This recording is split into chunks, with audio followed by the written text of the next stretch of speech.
Alrighty, it seems we're finally here. Hello, everyone. Thank you for joining us at SpeedGaming for another continuation of our Metroid Prime 2's Echoes tournament. Now, we do apologize. We had some minor technical difficulties earlier, but after some major troubleshooting, we found the problems and we're able to get this race rocking and rolling. So, with that being said, welcome. My name's Marion Law, and I'll be guiding you throughout this entire race today. Unfortunately, you're going to be hearing my voice a lot, as we are a little bit low on volunteers for this week. But have no fear, we're going to have a lot of fun with this race. But with that being said, why don't we go through what everything entails?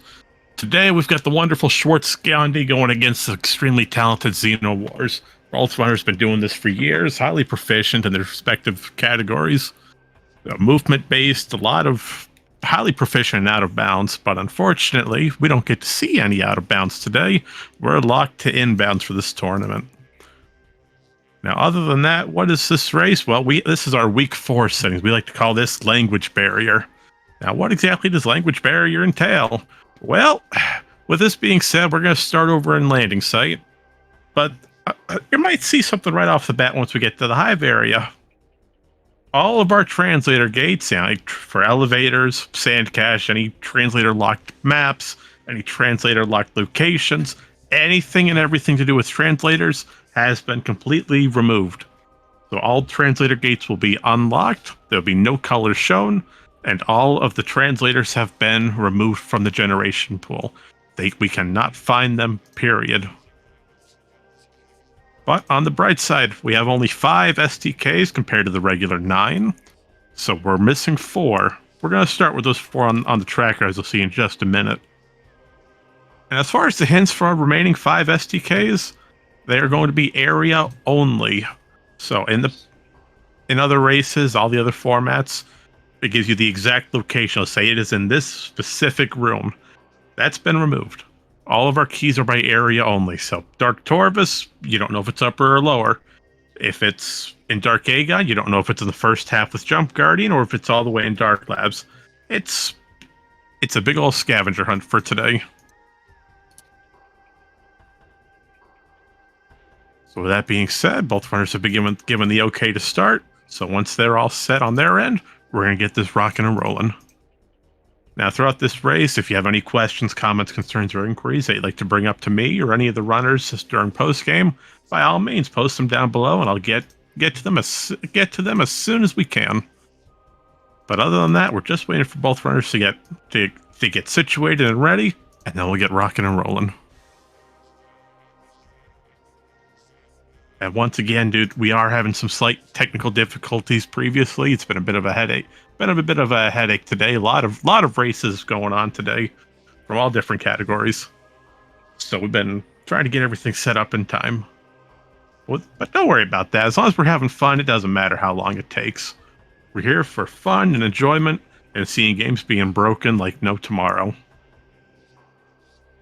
And on that, if audio sounds a bit off, if my voice sounds a little bit too high or too low, please tell us so that we can get it worked out.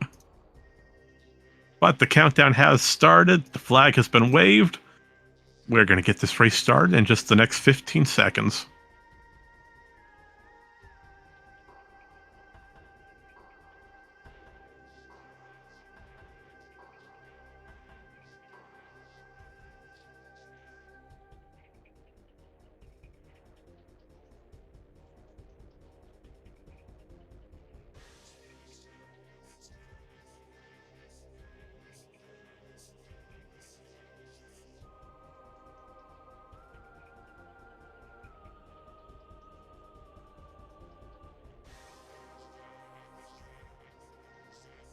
And with that, look at that. Countdown has started. We are all ready to go. So we're going to sit back, grab something to hydrate with, and we've got a wonderful Echoes race ahead of us.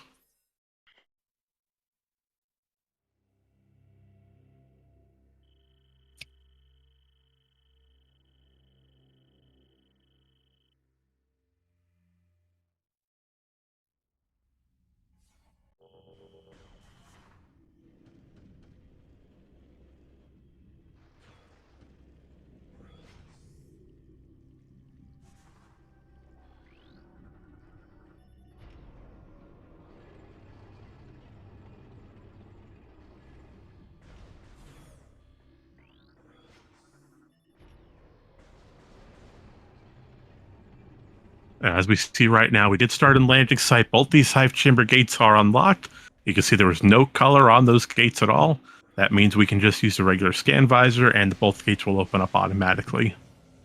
Now, with that being said, we do have a bit of difference of where we can go. But right now, looks like we're going to check hive chamber. We're going to check the transport to Aegon elevator and see what the first item we have here.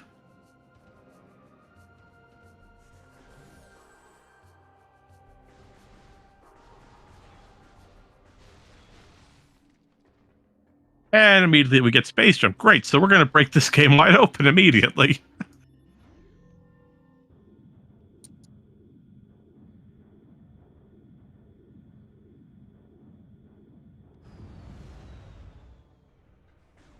And we already see a major route difference. Schwartz is assigned to go right for Aegon Wastes.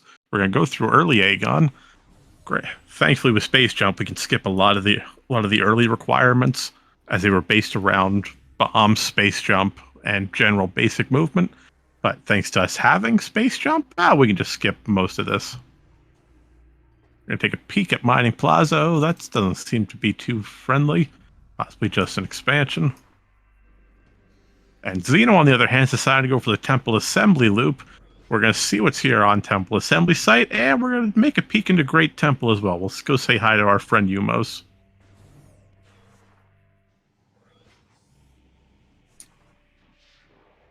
And that's going to do Xeno wonders. We have main power bombs on Temple Assembly site.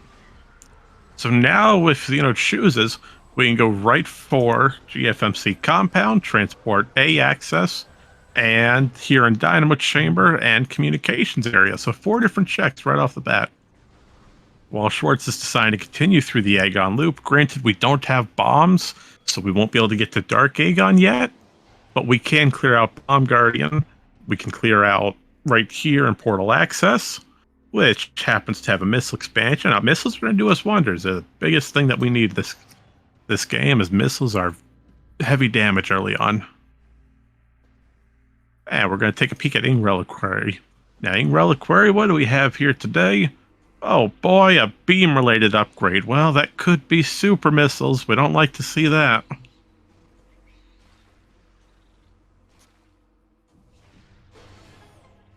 Now, you may be wondering, why is Xeno trying to fight these Dark Troopers? Well, right now we really need a power bomb, which we got from the first one. So thankfully, we don't need to fight the other 2.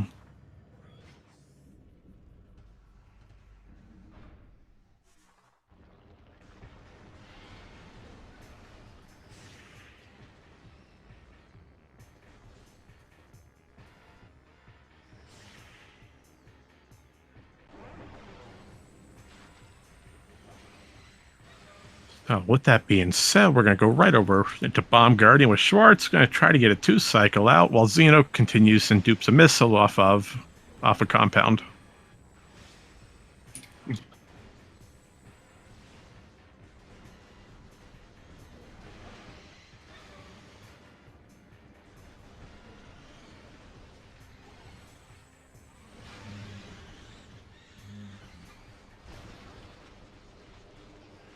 And we did get the wonderful 2-cycle, and we're going to see Bomb Guardian has. Is it vanilla bombs?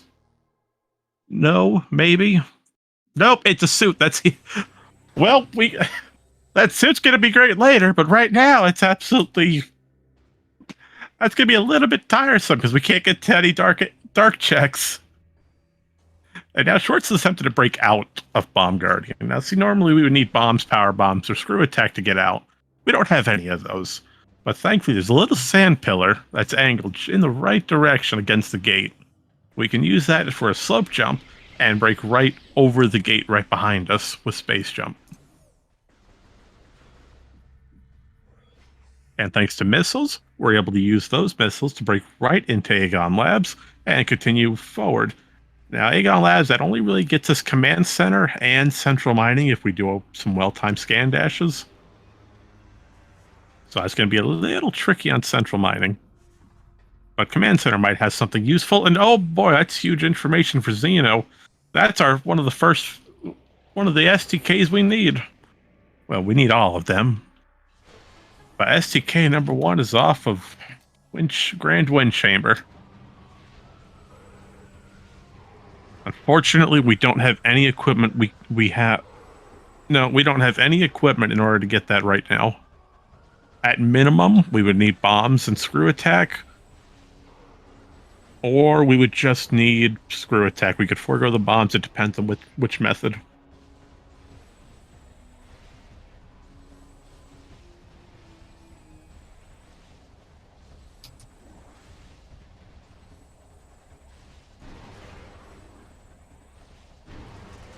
And Xeno did a wonderful scan dash. Go check wind chamber gateway ahead of time.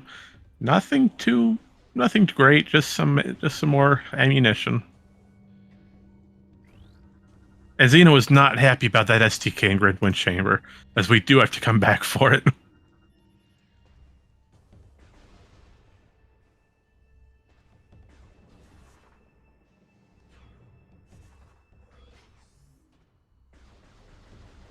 And so we do have a slight delay, but that's a little bit, that's normal.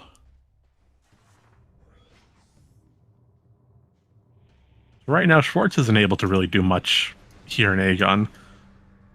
Bombs is the biggest thing holding us back. If we find Dark Beam, we could do something with that, except that would be some dead end checks, except for one. We could get Storage B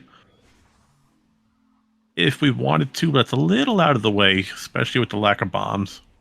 But if we find Dark Beam, bombs could totally be in there. So we're gonna go check Sand Cache and we're gonna go check Sand Cache. We don't have a translator. That's okay, it's immediately open. Oh, and which ball upgrade is that? That's Boost Ball. We'll certainly take that. Boost Ball's gonna make this go a lot faster. And Xeno's over in Transport A access. Power Bombs breaks the rubble. That gets us Power Bomb expansion, so we effectively are neutral. We didn't lose anything through this entire loop right now. But we are going to go say hello to our wonderful friend Albert.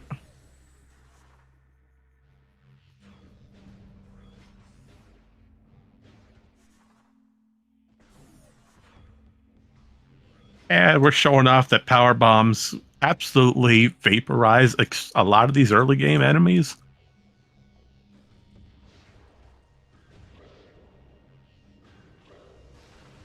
And you're not supposed to have power bombs in any of these early areas. But thanks to Randomizer, we could show off their full potential. So say hello to Albert the Alpha Splinter, and say goodbye to Albert. And Albert also had an ST. Oh, that's 2 out of 5. Oh dear.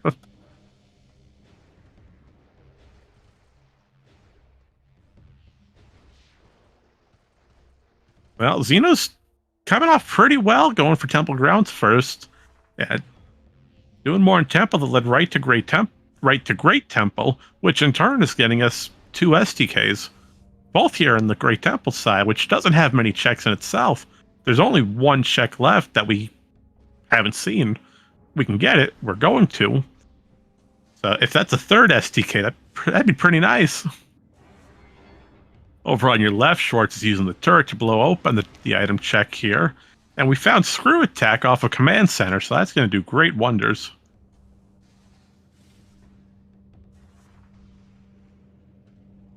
Oh, and there's bombs. Okay, so bombs are hiding off of Central Mining.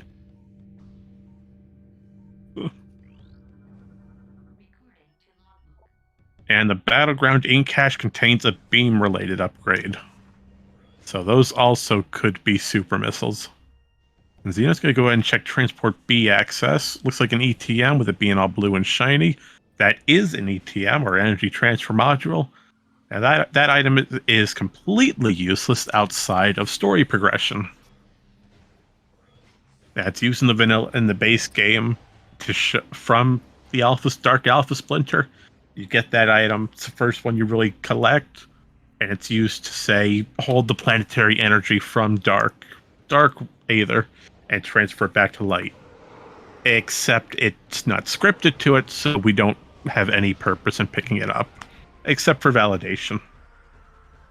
Now we're over in Storage Cavern B. That's our first E-Tank of the run off of Storage Cavern B.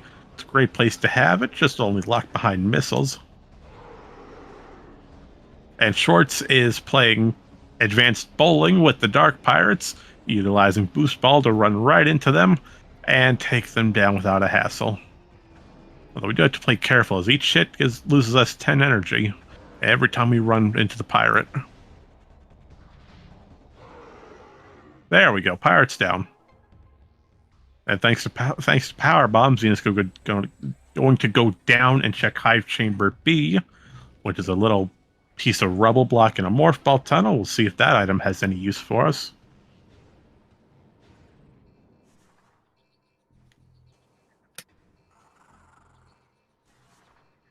And Schwartz is showing that you can just skip the entire puzzle here in Portal Terminal.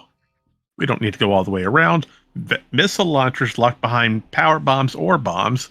Nope, that's locked behind power bombs. We need missiles to get bombs. So yeah, right now Xeno's following the intended method of the logic train right now, going off of the power bombs. Meanwhile, Schwartz is continuing through Aegon, making her first steps into Dark Aegon, and we're going to do that early loop, see if it has anything useful for us.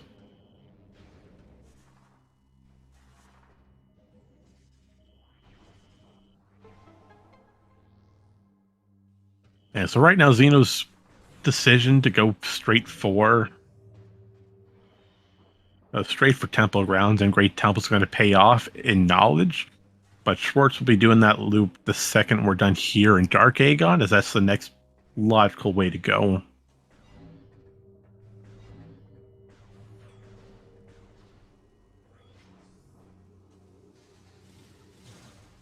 And Xeno has just made their first steps into Aegon entrance. We're going right through the Aegon Wastes. You know, out of all of the Metroid series, I will say I think Echoes has some of the most in-depth music.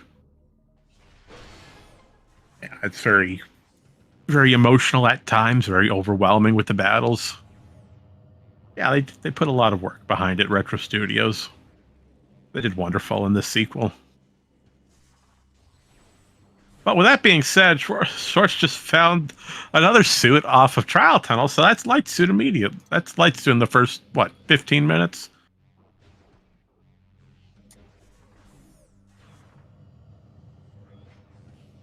So someone decided to put a suit all the way in broom closet. Now, out of all the places, why you gotta put a suit in a broom closet? That's not a very nice place to have it. Can't imagine that broom closet is any clean.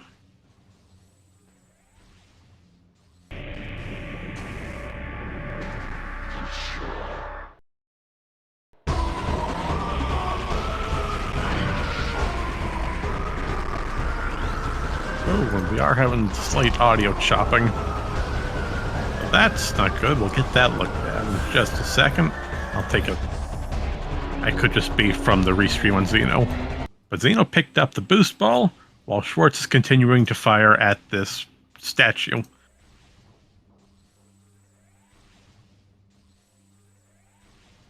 Now, we've explained this before, but I'll say it again here. What we're doing here on Schwartz's side is Jump Guardian skip. Now, we don't have light beams, so we do have to use a lot of charge shots. I can't recall the actual number. I believe we're going for at least... We want to do at least 50. No, not 50. About 30 to 35, roughly. Yeah, when we enter Judgment Pit, I can't talk today. Look at that. When we enter Jump Guardian's chambers, his hitbox is automatically spawned in front of the little statue. And that's a Dark Aegon to you. That'd be great if we need to fight Morbus. We just don't know yet, and we can't find out unless we fight Morbus himself. No boss information this week. And Xeno got completely lost on that power bomb. And as always, Schwartz scanned the beautiful Lightbringer, giving us protection from the dark atmosphere. We're going to take a peek at this wonderful creature of Light Aether. So a lot has happened in the last last minute and a half, per se. So attempted to go for Bomb Guardian skip, utilizing power bombs. If you drop it at the right time, power bombs instantly vaporize Bomb Guardian. Unfortunately, Bomb Guardian was slightly out of the power bomb's hitbox range, So we had to do this fight normally as we ran out. Over on Schwartz's side, we did Jump Guardian skip. And now that we're done with the Jump Guardian loop, nothing further we can do in Dark Aegon, nothing we can do in Light Aegon. We have to come back to Temple Grounds. But the long story short is that Jump Guardian will always be spawned in upon entering Judgment Pit, and its fight only triggers upon entering the crystal safe zone in the center of the room. And Screw Attack against Dark Missile Trooper, 2 shots and he's down. That's a painful way to go out, being hit by a rapidly somersaulting Screw Attack.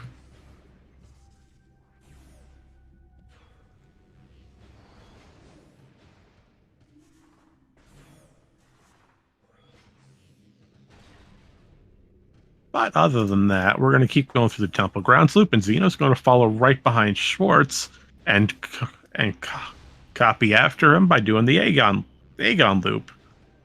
And I apologize if I'm repeating words a lot. It's just a bad habit. But don't worry, we're having a good time here. While they're going through this, many thanks to the folks over at SpeedGaming for allowing us to hold these tournaments and races on there with their community. We greatly appreciate all the hard work they do each and every day.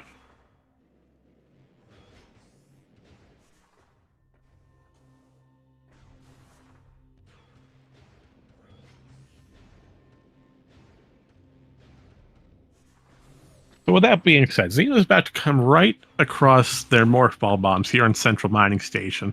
Now the cutscene showed it a little bit that it was some sort of bomb icon.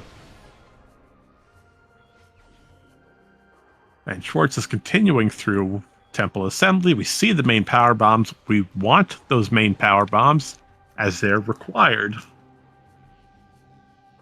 Now, their only real requirement right now is for Emperor Ring 2. We don't need them, but they're heavily preferred. And to get the front way into Grand Wind Chamber, otherwise we'd have to use the back door off of All the Rise, which is all the way by the Torbus entrance. But instead, we're going to use power bombs here, and all these power bomb checks. Grab the wonderful items hidden beneath. Xeno coming across Screw Attack over in Command Center. Now again, due to the lack thereof, since we don't have Dark Beam, we really don't want to go through that loop yet. Once we find Dark Beam, that'll be an immediately good check to go for. Schwartz finding Reliquary has a beam related. Now that could be super missiles, as supers falls under a charge combo.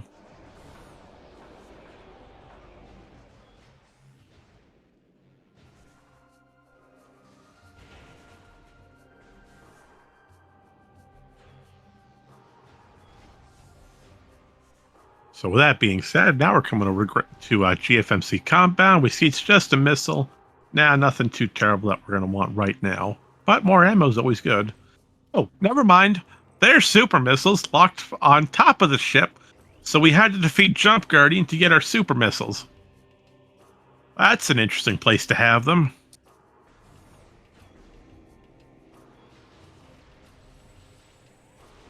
Now, supers are going to be great once we get back to Dark Aegon. We can get right through Warrior's Walk and save us a trip, cutting back and forth through Dark Labs and Dark Early Aegon. And thanks to us having Light Suit, we can check these wonderful Light Suit checks off our list. FTA, thankfully having nothing important, just another ETM. And Xeno's coming across. That Battleground also has a beam-related upgrade. Now, we may see Schwartz go right for Grand Wind Chamber skip to get that STK extremely early. Now, normally for Grand Wind Chamber, we would need a combination of Seekers and Boost Ball. Go to and flip-flop between the Dark World and the Light World to unlock all the locks for Grand Wind Chamber and raise the security barrier. We never want to do that. That is an extremely tedious process. So instead, runners go for either a bomb space jump to get the item, or we use a slope jump onto a standable.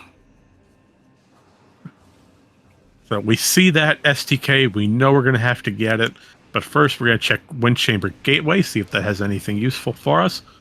And it does not. That's another ETM.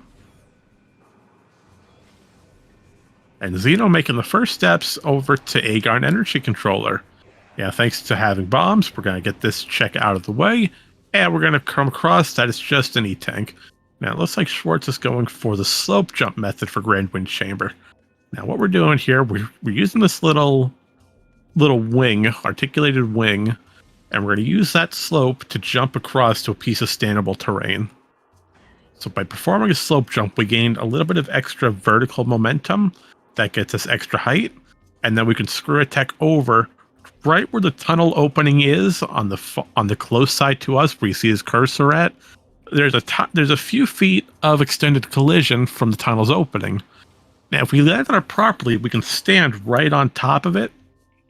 We can turn around and screw attack over to the item. Now, it's a very precise trick. It's great for beginners if you wanted to learn slope jumps and standables. And now we can just jump right across, grab the key on Grand Wind Chamber. We never have to come back here. We're good. So that Aegon loop, so Schwartz doing that Aegon loop early paid off for this STK, as Xeno will eventually have to come back to Grand Wind Chamber. Now, this is Schwartz's one and done. Xeno has to go here again. So that will save Schwartz a little bit of time in routing. But right now, his main goal is to get over to Great Temple. We're going to find the other STK, so that makes 2 out of 5. We still have 3 missing. And they could be anywhere in this entire game.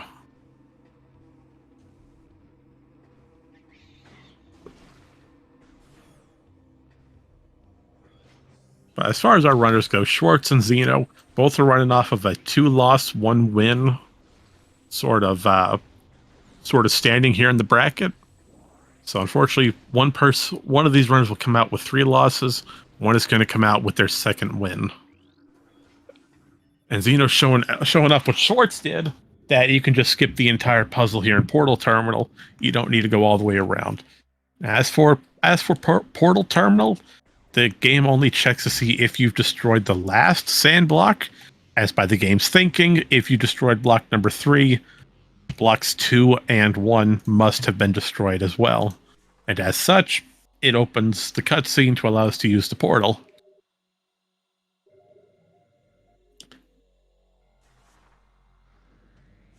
And we can skip that through a few different ways. We can bomb jump up there. We can use slope jump, space jump. We can use screw attack. Many different ways. We're going to take a peek at Crossroad here. Crossroad, nope. Nope, that's just a missile expansion. And Schwartz also showing off that if you have power bombs in places where they're not supposed to be, they do extensive damage against all these light enemies. And light as in small.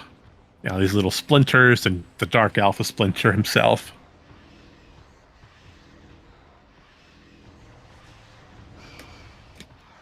And there is key 2 for Schwartz. Albert has an STK. And Xeno's going right for Trial Tunnel, so he'll come across his light suit in just a second. That'll be great, as we can go further into Dark Aegon and get Feeding Pit and the other light suit checks, such as FTA. But unfortunately, due to lack of Dark Beam and any beam, we really don't want to go to Dark Labs at all. And we can't. We don't have any way to get over to Dark Labs. Now we could use the super missiles, go through Portal Terminal, go to Warriors Walk, and keep on going to Battleground. But we would be locked at Battleground as we don't have Light Beam.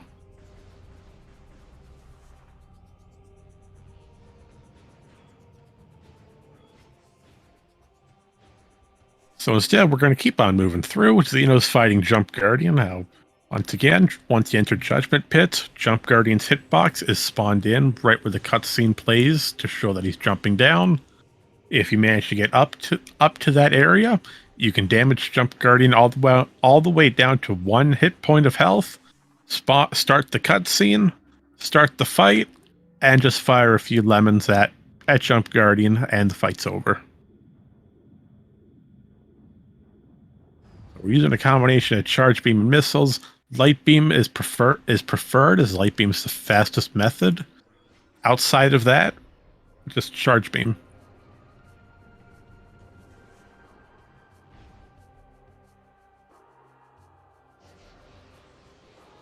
And fun fact, we cannot use charged light beam on that Jump Guardian hitbox, as charged light beam does the same damage as regular light beam on the unspawned hitbox. And see, we got Jump Guardian down to 1 hit point, fired a little lemon at him, and the fight's over. And that in turn will get us a Dark Aegon key, so if we need to fight a Morbus for any reason, that's our way to do it. Now, I'd say what Schwartz is really looking for right now as we go back to Aegon, we really want to find our Seeker missiles. And the reason I say that, if we find Seekers, that gives us logical access to get our STK hints, especially with us having Light Suit.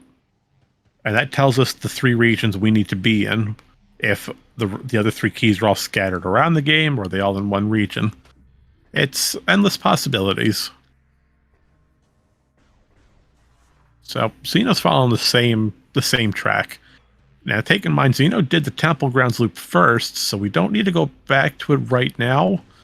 Although the biggest thing is the GFMC ship item, which happens to be our super missiles. Now, there's no logic. There's no way that Xeno could know that unless we physically go back there and check the location. And super missiles are amazing to have. That breaks open a huge chunk of Torvus, gets us through. It gets us through to Sky Temple grounds, and that gets us right to Sky Temple Gateway, as there's a super door we're unable to bypass. So Schwartz is continuing over to Aegon Energy. We haven't done this. We didn't do this first, as bombs were in an awkward position on Central Mining, and it wasn't worth it at the time to come back and isolate this one check. Personally, I say if you have an isolated check, go for it immediately, as 9 times out of 10, isolated areas are going to hold your big progression.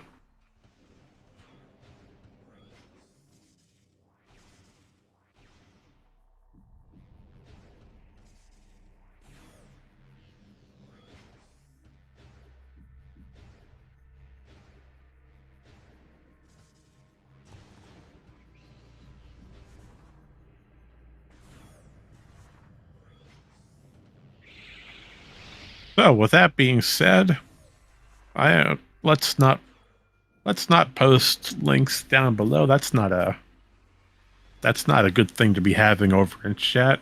It's best not to use links that are not either affiliated with SpeedGaming or their respective communities. All right, so let's get back to the action, shall we? So, Schwartz and Xeno both going head to head right now. They're both in Aegon Waste doing some final cleanups. Now, keep in mind we have not gone to Aegon Labs at all. We didn't have bombs at the time, which were off of Central Mining. But even though we're still really missing Dark Beam, as once we get to Dark Samus 1, we'd have to go all the way back around to Sand Processing and take the Bioenergy loop to get back here to Command Center.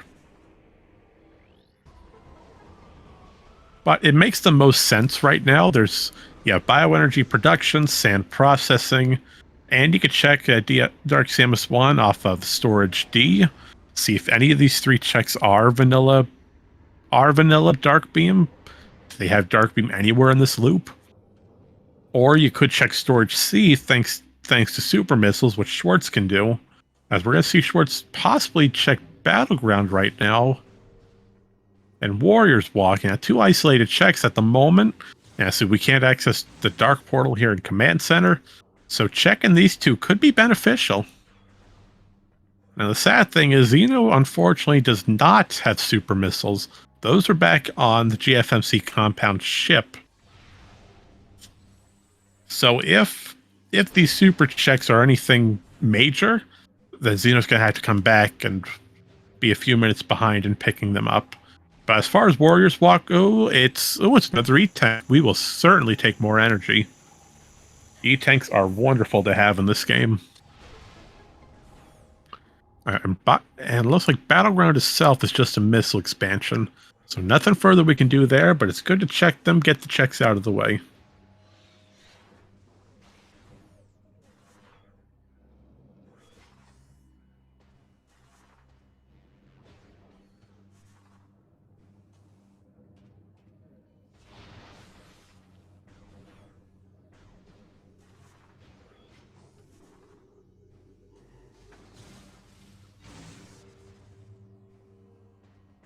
With that being said, let's see, what else can we do? Well, Xeno's going right for the bioenergy loop. We're going to see if bioenergy production, stand processing, or Dark Samus has anything useful on it.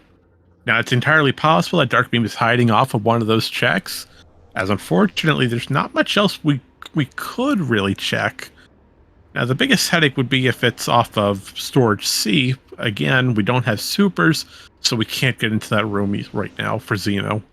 But Schwartz absolutely can, and that appears to be something useful on top of bioenergy.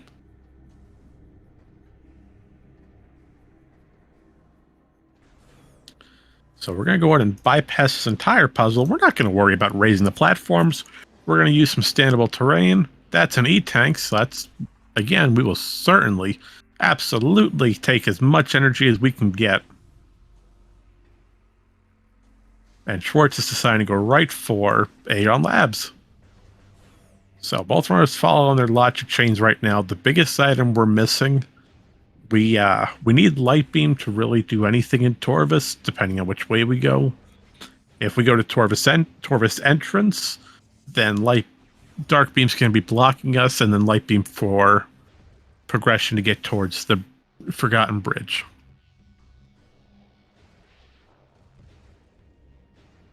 Dark Beam, that's going to be our biggest game breaker right now, especially since we're here in Aeon Labs. Let's see, what else could we be looking for? Seekers would be nice. That gets us a handful of checks. Hall of Honor Dead. We can go mainly Hall of Honor Dead, and that would allow Schwartz to get key hints right now. Unfortunately, nope, not really. We don't have a way to access the portals, so we would still need both beams to do that, or just Dark Beam and take a warp out. So, early game. Oh, this has been a very interesting early start. Screw attack, power bombs, boost ball, space jump, both suits, all within about 10-15 minutes of each other. It's opening a lot, but then again, we're stuck because of a few. Yeah, Echoes is a very interesting game. Sometimes you get a lot of equipment, and you'll have so much open, but you'll be locked behind one or two certain items, which hold your entire progression chain up from doing what you want to do.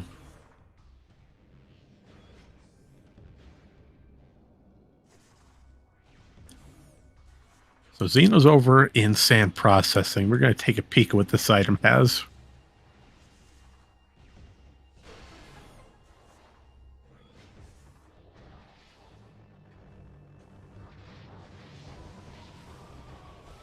And it appears sand processing has, once we get in the morph ball tunnel,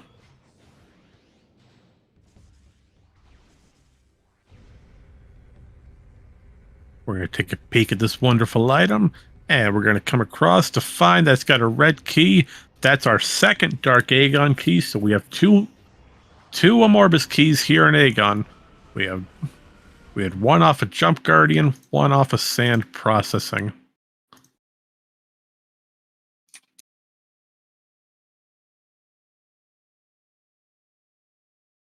And it appears we just lost Schwartz's restream, probably just a little bit of a delay, but that's okay. It'll catch up momentarily for us. So we're going to use Xenos for now until we get Schwartz's back up and running.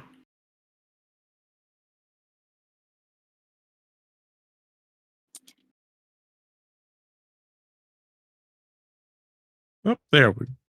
Nope, nothing yet. Just give it a little bit of time. So unfortunately, Dark Samus 1 didn't have what we were looking for today, sadly. So we're gonna have to we're gonna reload the room and check the second item here, which is off of the spider ball track. And the audio should swap over in just a second.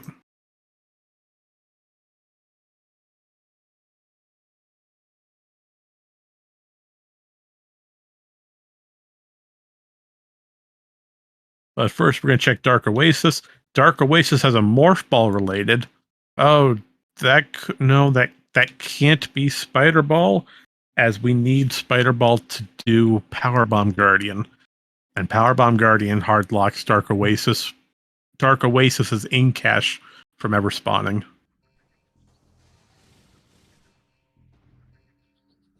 Oh, and we have Schwartz back on the live feed. All right, told you it was coming back. Now, it looks like the item off of main reactor is nothing important, so we're just going to leave it there. And we're going to keep on moving forward. Oh, but that's good. That's huge for Schwartz. Light beam on storage C. Oh, Xeno's not going to be happy with that.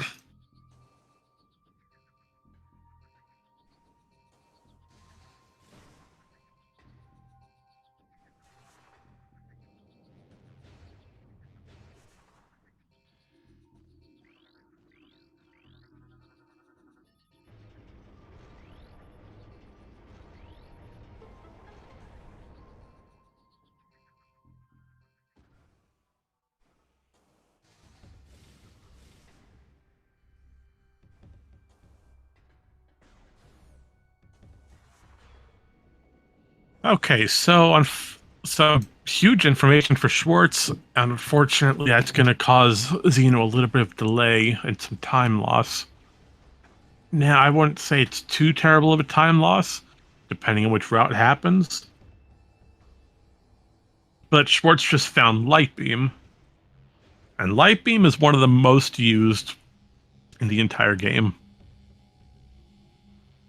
I would say dark. Yeah, it's hard to tell. Dark Beam and Light Beam both probably would be tied. Personally, I'd say Light Beam has a few more practical uses compared to Dark Beam. But either way. But we're gonna see Xeno do what we call seekerless seekers here on the right side of your screen, folks.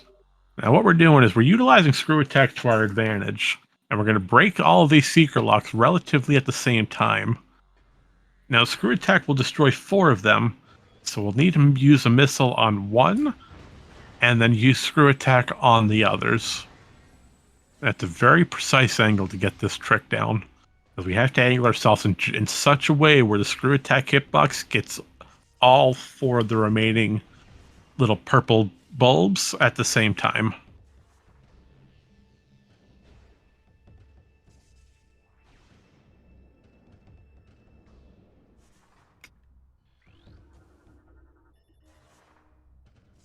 And unfortunately, I'd say this was one of the harder ones, just based on the angled entrance of the room.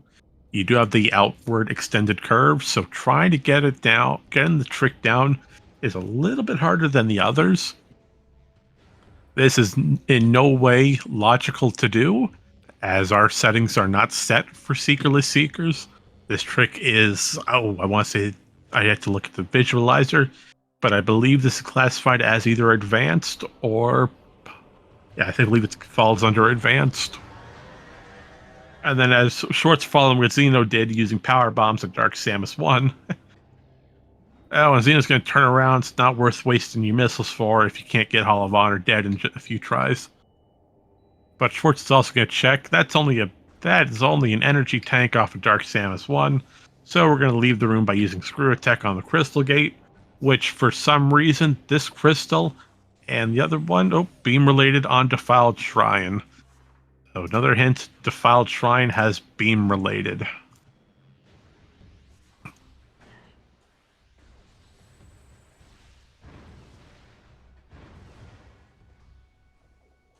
And Schwartz showing off. We're deciding not to use Boost Ball. We're just going to use our slope jumps to our advantage. And there's some dark ammo for Xeno. And Schwartz is going to be leaving Aegon relatively shortly. Due to light beam in hand, that doesn't open too terribly much. And we don't have spider balls, but we can take the long way around to Sand Canyon. We can get that item, and we can go right to. We can go check Spider's Treasure, which is Spider's Treasure is a term that we use for a collection of 3 rooms, all near the Sank Spider Side elevator off Event Area B here in Aegon. And those consist of Hazen Cliff, Culling Chamber, and Hall of Combat Mastery.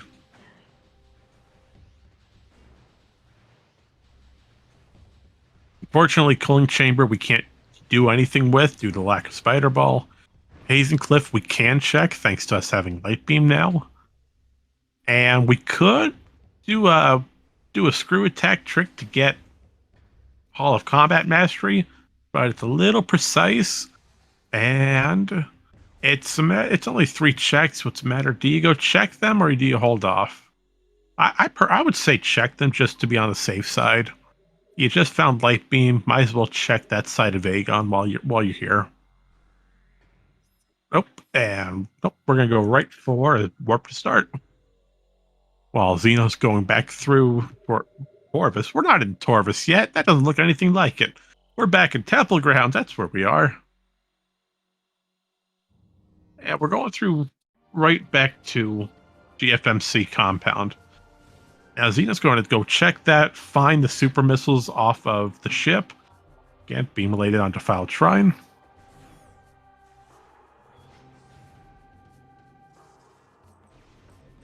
So we're going to find those supers off of the ship in just a few seconds. Now Xeno's going to be real happy when he sees those. There they are. Now, Super Missiles does us a handful of checks.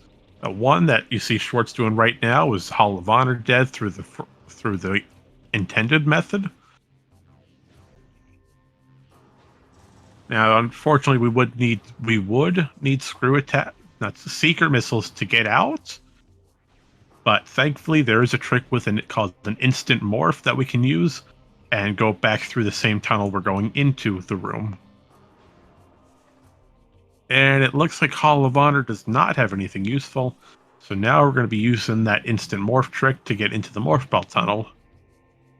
In short, if Samus is against a piece of collision, if her back is against a wall or anything that obstructs the camera, if the camera is obstructed at the time of the morph, the animation will become instant, and you'll get immediate control over Samus. And that's what we used here to get into the tunnel backwards. Now, Xeno, on the other hand, we're going right for Sank Entrance. Now, we do have Boost Ball. We can get into Sank Entrance itself. But due to the lack of Spider Ball, we would need to perform some fancy footwork to get the item here. But we can certainly check it without Spider Ball. It's just going to take a little bit more fancy footwork as the turret is on top of a Spider Ball platform.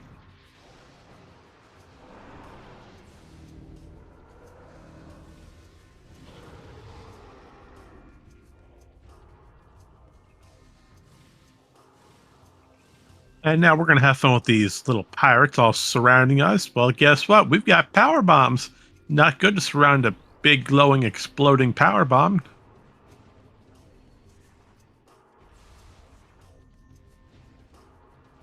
It looks like Schwartz is opening up Torvus Lagoon.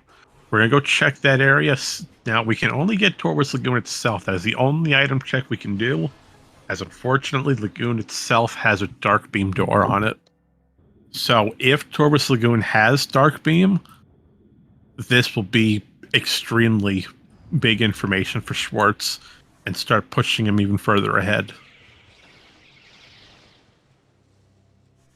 So now Xeno's on top of this little platform, but unfortunately we do have to reload the room to get the kinetic orb cannon to spawn, so that it'll fire us over to the cannon.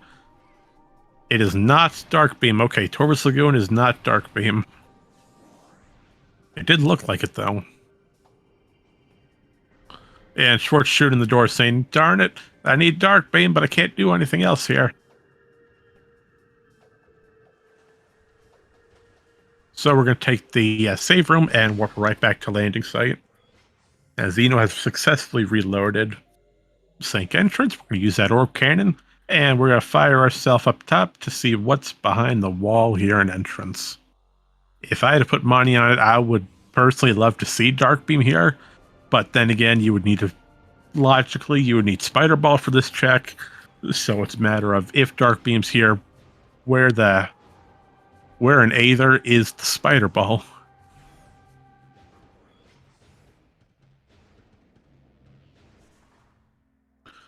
So we're going to screw attack over. This way we can stand up.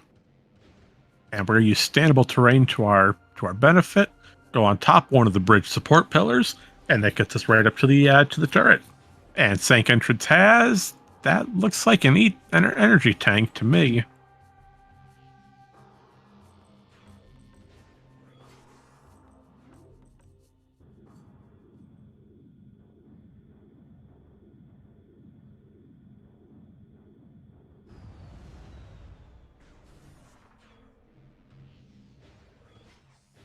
Yeah, that's just an energy tank. Yeah, we're going to go ahead and leave that behind for now. But Schwartz is back in Aegon.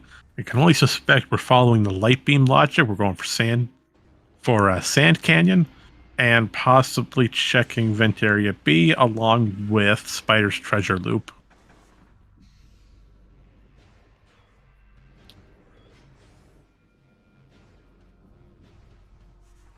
Because Light Beam, unfortunately, is not used heavily here in Aegon. It's just that far side of the Aegon Temple.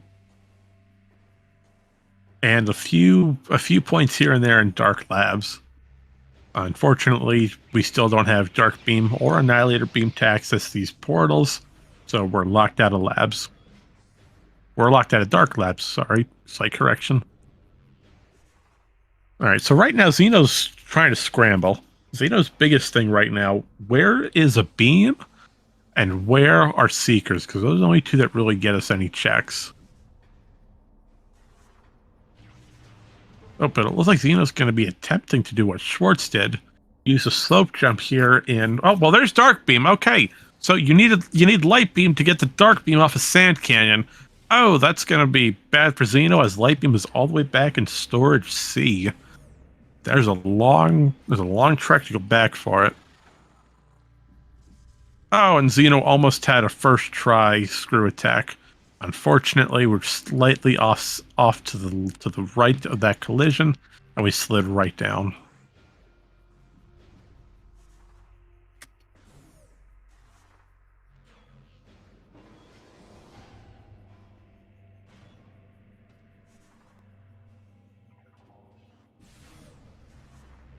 All right, so what you see Xeno doing here is the same. Oh, we're using a modified method. We're using a triple bomb space jump. Now, unlike Schwartz, what we're doing here, we're using the instant morph, which we briefly described earlier, to allow us to bomb jump on top of the standable and then screw attack over. In my opinion, that's slightly the easier one if you're not comfortable with screw attacking onto the collision. But with that, the biggest issue is trying to land the timing for the instant unmorph to get the space jump.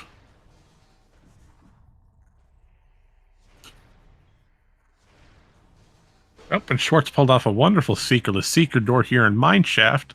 This gets us into Storage A and Mining Station B. Mining Station B just has an E-tank, so nothing too important right now, as we already have 3 with light suits, so we're good on that. Storage A, on the other hand, has dark ammo, which more ammunition's always great to have.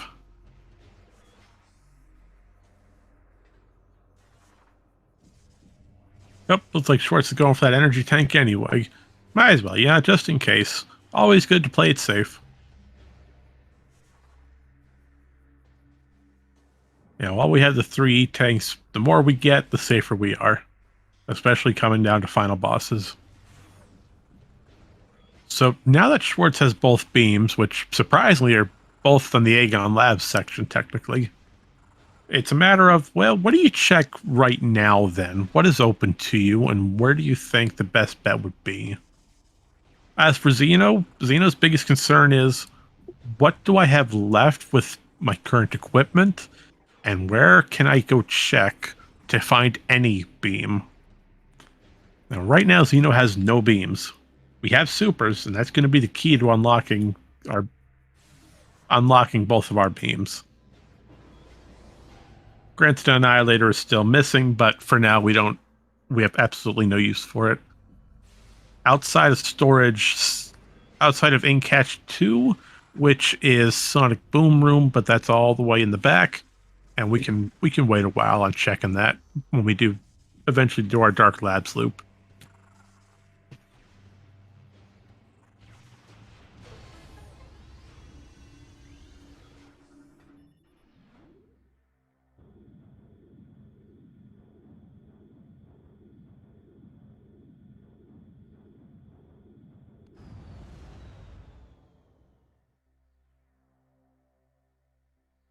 Alrighty, so it looks like Schwartz has decided to go for Spider's Treasure play. That's always a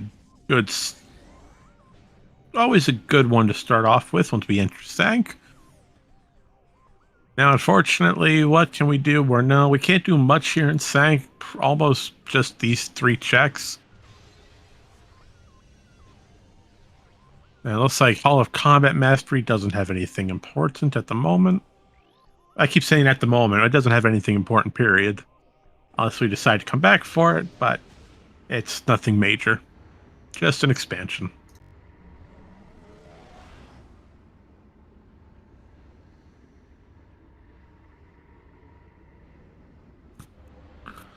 On the other hand, though, Culling Chamber has Annihilator Beam. We were just talking about that. Just talking about Annihilator Beam, and look at that. It's right there. Oh, there's a red key. Oh, that's our last Dark Aegon key. We know the location of all 3 Amorbis keys.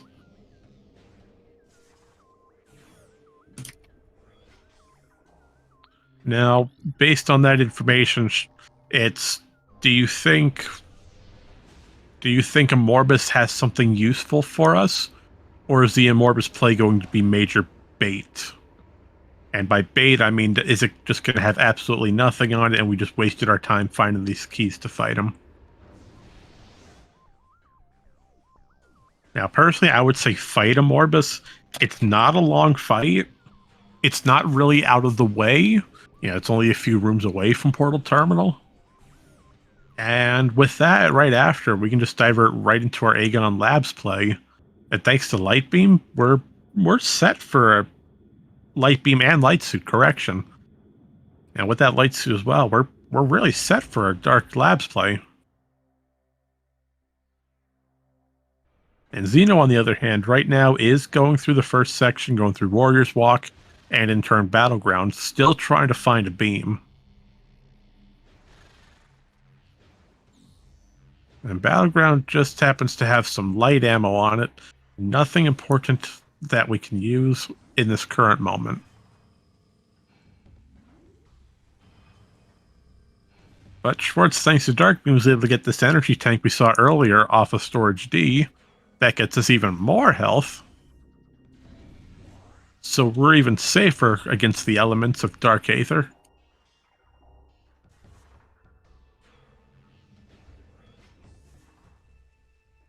And I would say Schwartz is most likely the most ideal play in this current situation. I would say go right for Dark Labs, check Feeding Pit, Incache 3, which is Light Beam Room. Well, that might be Incache 2. Yep, one of them. Go check Light Beam Room, go check Feeding Pit, take care of Double Path. Not Double Path, Doomed Entry, my apologies. And then go fight Worms. Yeah, get your entire Dark Labs. Get your entire Dark Aegon loop set. But first, we're going to take a little detour to check Storage B here. Locked behind Dark Beam, it's just an ETM. So we're not going to go collect that. We're just going to let that ETM stay right there and hold down the room. And now we are making our first step into the Dark Labs.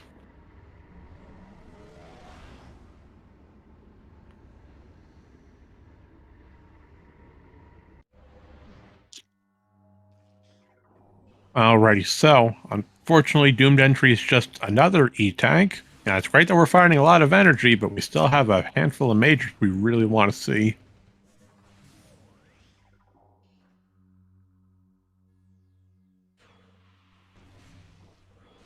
Alright, so you saw Schwartz shoot the light crystal. What that did was we deactivated the crystal with the little dark force field, and that slightly extends the hitbox for the crystal. Slightly upward allows us to get more vertical height and jump screw attack over to the entrance a lot easier. Which we don't need to do, but it's nice to have. It's a nice little height boost.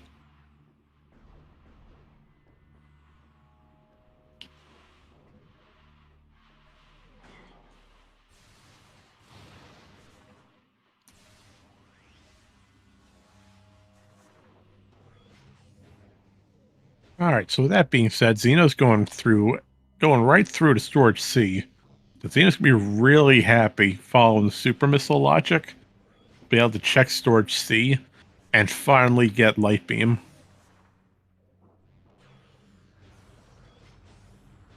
And that should tell Xeno, hey, wait a minute, I'm in labs. Here's light beam. That's gonna play right into Sand Canyon.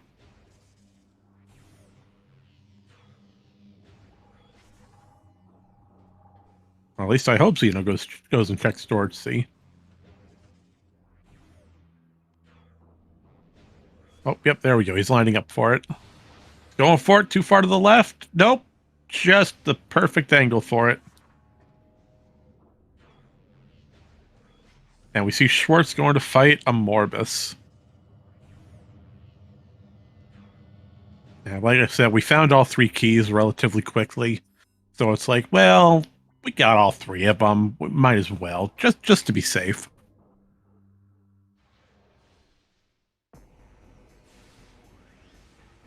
So when it comes to a Morbus, there's a few quick damage methods we can use. Charge Light Beam or a Super Missile would be the best option. Charge Light Beam is slightly faster. So the first phase, we're all done. Now we come to phase 2. With phase 2, it spawns in a second worm. Now we have what we like to call worm skip come into play. Now what we're going to see Schwartz attempt to do is, thanks to us having Boost Ball, we're able to damage both these worms relatively quickly at the same time. So we're going to damage the first worm. We're going to put that into its damage step. Oh no, we got Worm Jam! So close, but yet no, we have to see Worm Jam. Oh, now we got to go through this entire jazz cycle and just wait.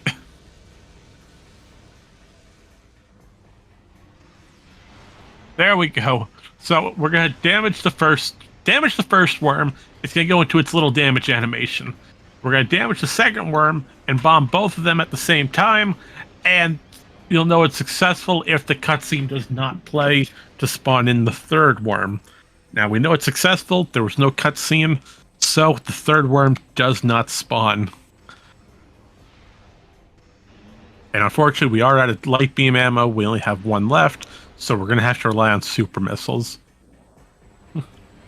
Right, a worm jam happens when if both worms are in the same damage animation, then the game is unable to play the cutscene properly.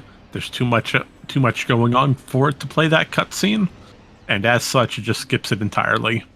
Now, fun fact: if you do worm skip again, if you do it on the third phase, then you soft lock and you are never able to get the item in this room. Let alone leave, as the fight will not end.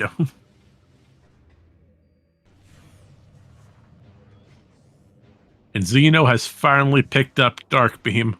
1 hour in, we finally have Dark Beam. And yes, hello Kara, I see you down there. As far as the seed goes, relatively okay. It's not bad. Light beam on storage C, locked behind supers, which were on GFMC ship, so that's locked behind Jump Guardian. The Aegon keys were okay. We had a suit on Bomb Guardian, a suit on Trial Tunnel, and the STK off of Grand Wind Chamber and Albert.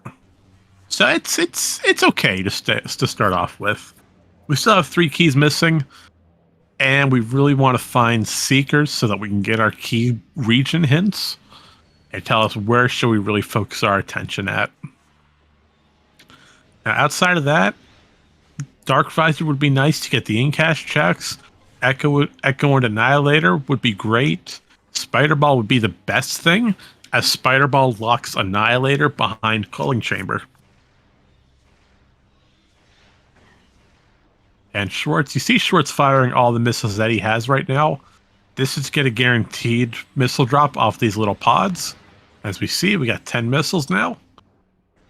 It's better than just going back and trying to find enemies for it. As Echoes follows what we call a modified drop system, where the game tends to give you what you're in need of more. So if you're low on energy, the game is more likely to give you energy drops. If you have little to no missiles, the game is more likely to give you those missiles, and so forth and so forth. So with that being said, Xeno's most is over in Vent Area A, going right for the Hazen Cliff. So,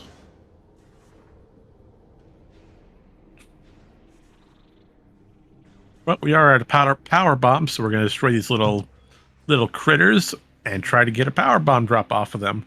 Unfortunately, the first one didn't have any.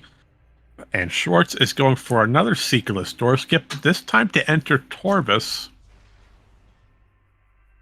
This is one of the, I would say this is one of the easier ones to do compared to Hall of Honor Dead. Yeah, it's more just a big old archway compared to anything angled left or right. And this is why we were trying to save up all those missiles earlier, it looks like. We want as many missiles as we can, as we do need to use one to damage at least one of these little bulbs.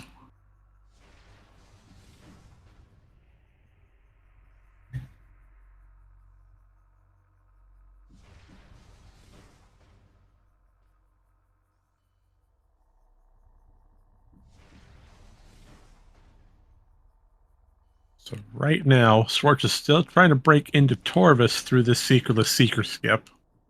Meanwhile, Xeno has gotten their way into Sanctuary Fortress and is about to check Hazen Cliff, which in turn will get us another Dark Aegon key.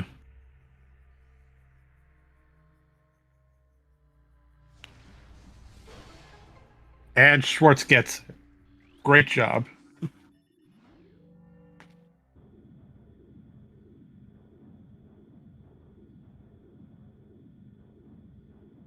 And there in the distance on Xeno's side, you just saw it for a split second. But that was the item model for Annihilator Beam. So unfortunately, we do need Spider Ball to get Annihilator. An amazing first try to get that Seekerless door skip into Torvus itself. That was wonderful. That's a harder one to do, as you need to fire 2 missiles at the door.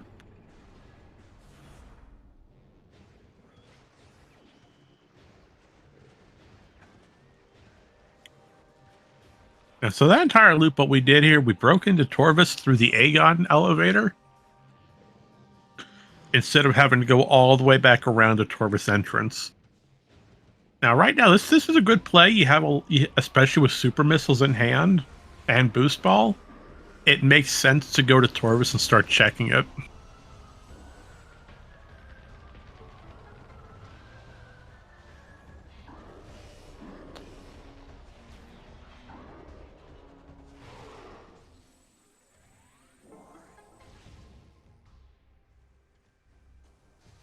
And we've got some light ammo off at Torvus Grove. And it looks like Xeno is destroying these little quad bots, these mini quads, in order to get the item here off of Hall of Combat Mastery a lot safer. That looks like Schwartz checked Meditation Vista. That had absolutely nothing. Nope, we're gonna skip the item, but we're going for the instant morph trick. So right now we're in Hall of Combat Mastery, and on the right side of your screen, folks, you see Xeno attempting to do a slope jump into that tunnel. Now there's two different methods to do this. Number one, you can use screw attack at the top to try to force your way over.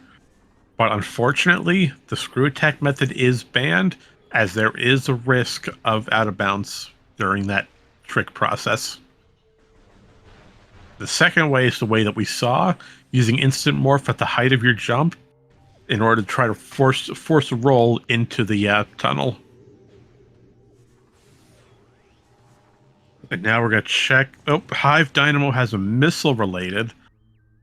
Now that could be Seekers, depending on... No, well... Yeah, it could. Yeah, it could. Yeah, because we're not coming from Torvus entrance. It could expect us to have Spider Ball. Especially since it's Hive Dynamo, it does expect us for Spider Ball. But Schwartz is off. Speaking of Guardians, we're going to go fight Boost Guardian. And Boost Guardian is defeated. One of the hardest bosses, in my opinion, of all of Echoes, wiped out with a single power bomb. Oh, and it only had Grapple Beam. Well, because we have Screw Attack, Grapple Beam is effectively useless.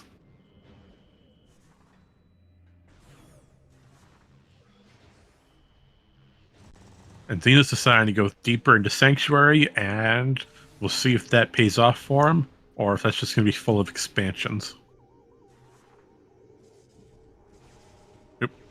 So now Schwartz has attempted to do a backwards gate skip, or reverse gate skip, in order to break out of this little section of Dark Forgotten Bridge without needing to go back to Light Torvus and go all the way around. And he gets it in just a few tries.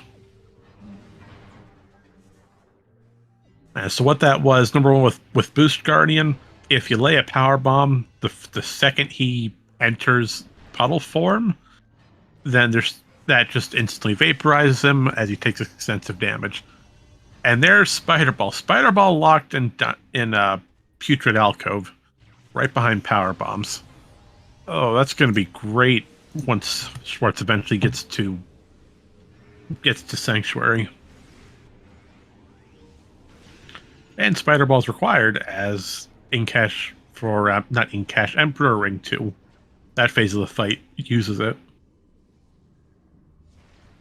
Oh, now we're going for another Seekerless Seeker door here. This is for Cache A. We're going to see if this door has anything useful. Nope, we're going to skip that for now, as we are low on missiles. Xeno, on the other hand, looks like is going for... Possibly going either for key-ins, if he's familiar with Seekerless Seeker doors, or this is going to be entering Torvus through Torvus entrance. One of the two.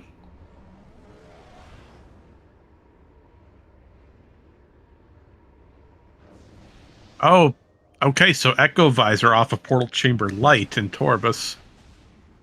Hey, that's going to be... Echo's good to have. And granted, we don't have Annihilator for it, but there are a handful of locations we can use Echo without needing Annihilator. For example, to get into Hive Gyro Chamber, and to get Mining Plaza.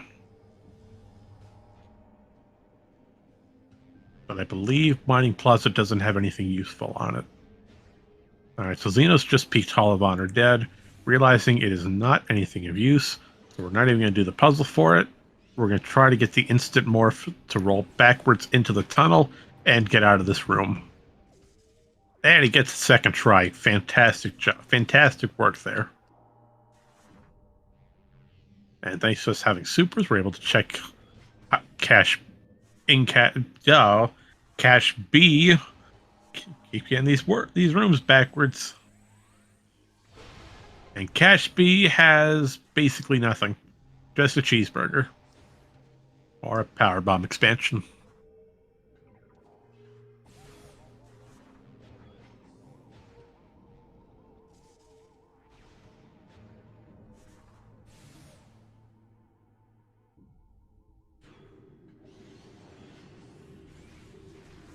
All right, so Xeno's going to dark.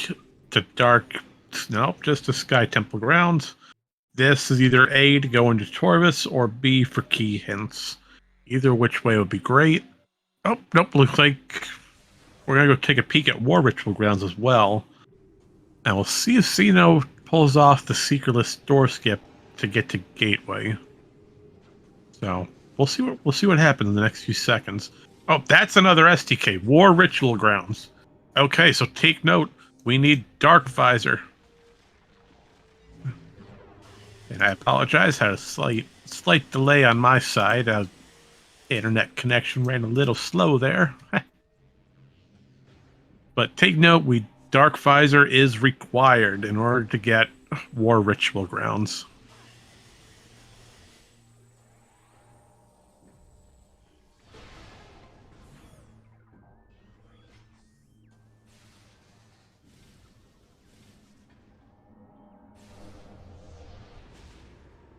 As far as Dark Visor, that could be almost anywhere. Preferably, I wouldn't mind seeing Dark Visor on Airy. I know you would like that, KRR, because that would force a required Airy.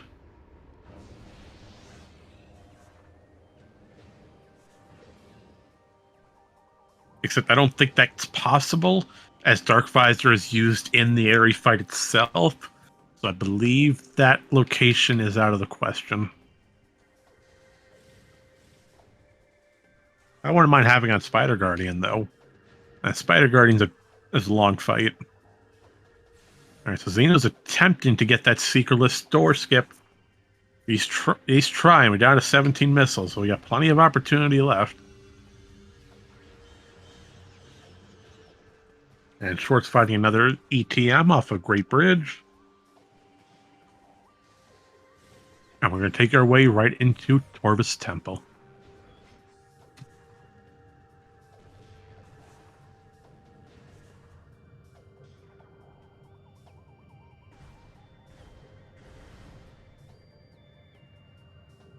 Oh, so close for Xeno. He's off just by one. Oh. Alright, so now Schwartz is attempting to get both pirates with the super missile, and he gets it first try. And now we're going to go through the Torvis Temple fight itself, all just so that we can keep on going to Torvis Energy Controller and see if anything's useful up there. As it looks like Torvis Temple itself only has expansion.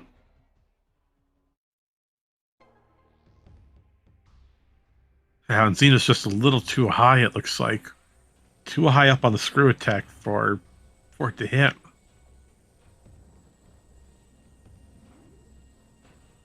He's so close, but it's the same one every time. And that's not nice to see.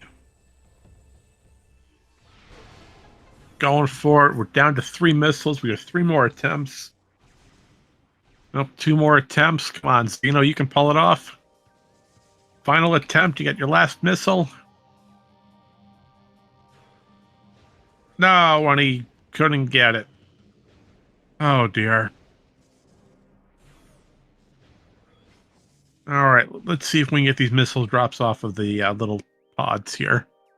10 more missiles. Xeno really wants to get this trick done so that we can get the region information for the remainder keys. We know where 3 of them are. There are 2 unknown keys. And if we know the region, that could help push Xeno ahead, giving them the information on where to really focus.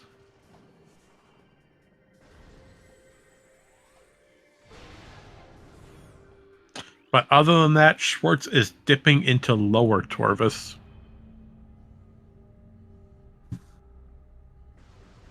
Now, there's a handful of item checks we can do here in lower.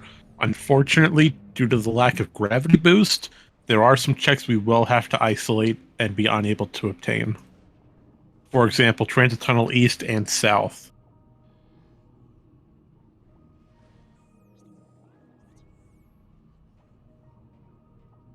So it looks like Schwartz is going for an underwater jump.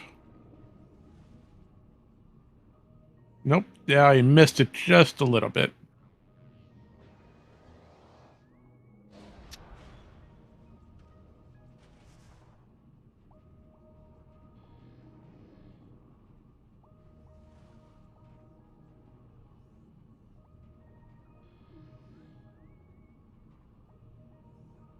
Alright, so Schwartz is lining up for the door, attempting to get it. He's got a good angle, but no, he got stuck on a piece of fencing and was unable to get across.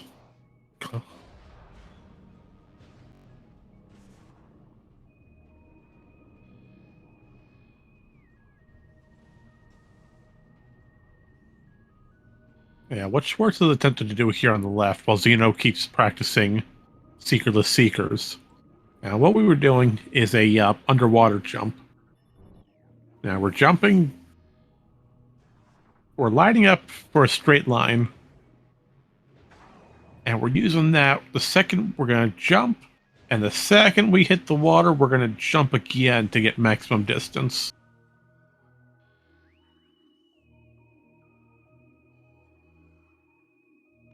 And someone else is going to have to explain that trick a little bit better than I can, as I don't have the technical knowledge on that particular one. I'm sorry.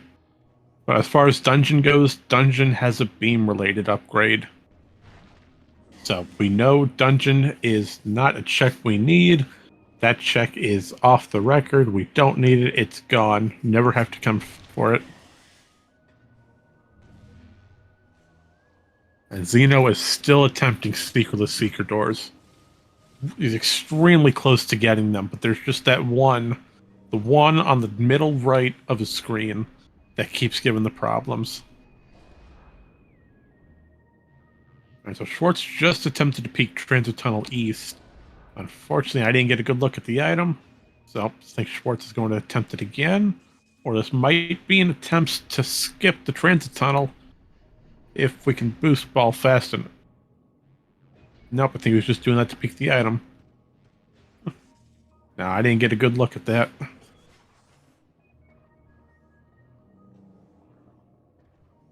And Zeno once again down to his last three. He got it! There we go! We got it! That was a successful screw attack. Oh, amazing work, Zeno. You kept at it. You didn't give up. Great, great job. And now Schwartz is going to do a screw attack bog to get into this portal. Great job. First try. And now Zeno is going to get the region information for keys. Keep in mind, with week 4 language barrier, it only gives the region, not the exact room. Excuse me. So we have one in Torvus Bog, one in Sanctuary Fortress, and the other one here is in War Ritual Grounds. So, Sanctuary Fortress and Torvus Bog. Okay, so nothing too terrible, it sounds like.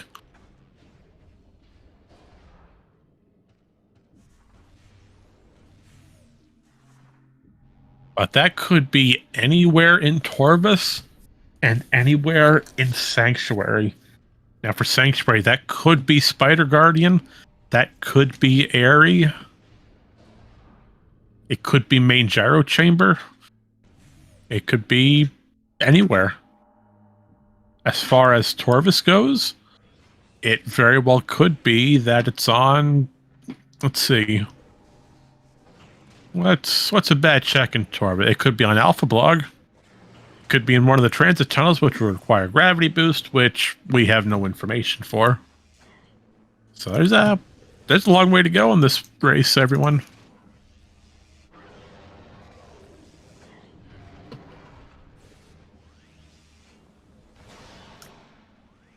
But Xeno's going to be using the former save that he had over in Sanctuary to his benefit. We didn't lose anything.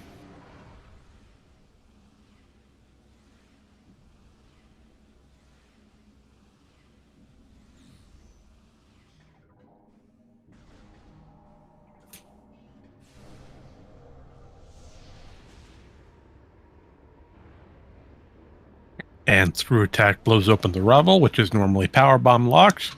This will let us get the second ring of the main gyro to stop and allow us access into Airy.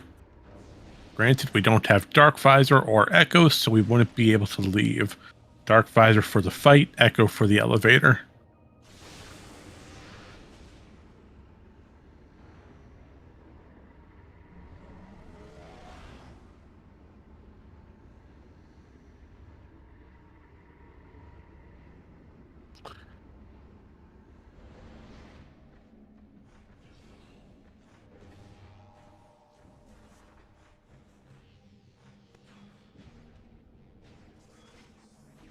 So with that being said, we're going to take a peek. Oh, there's a red key down there on Sank Temple access.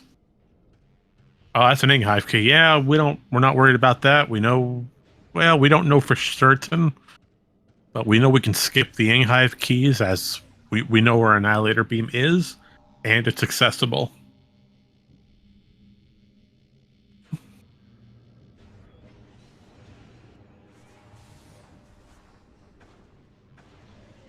And Schwartz, meanwhile, going through lower Dark Torvus, attempting to locate possibly Seekers, Gravity Boost since we are in water,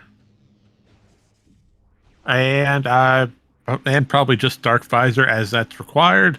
And Dark Visor is a great item to have for a lot of checks.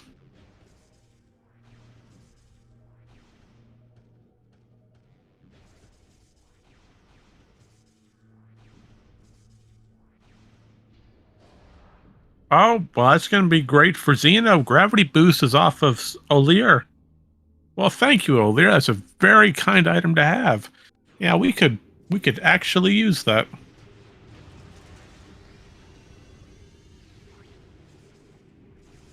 And now Schwartz is attempting to break into Grapple Guardian's chambers, gets it first try. What we did is we bombed the rebel, or we bombed ourselves to use a bomb jump, and turn gets us some height so that the power bomb has enough distance to reach reach one of the grates, and then we can use a screw attack bonk to bonk ourselves into the room itself. Now we do have to reload the room for the fight to start properly, though.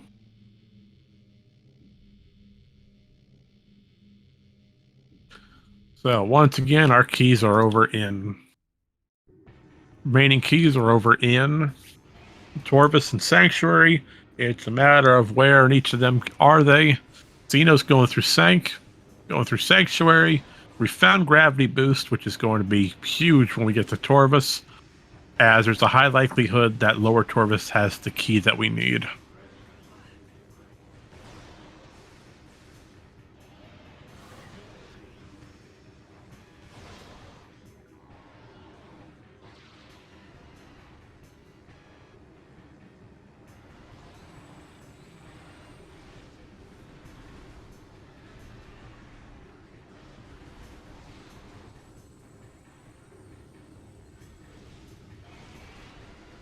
All right, so let's see. More checks. We're an hour and 23 minutes in.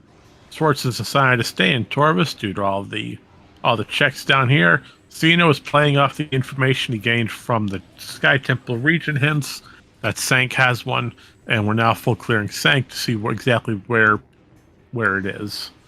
Now Xeno doesn't have to worry about Seekers at all due to us skipping the door over in Gateway. But important to note that because we did take a warp out and use the save station, that we will have to either A, do the door skip again, or B, stumble across Seekers if we see them along our travels.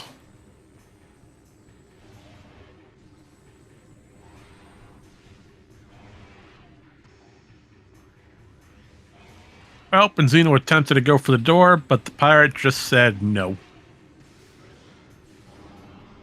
Just being a big old guardian of the door.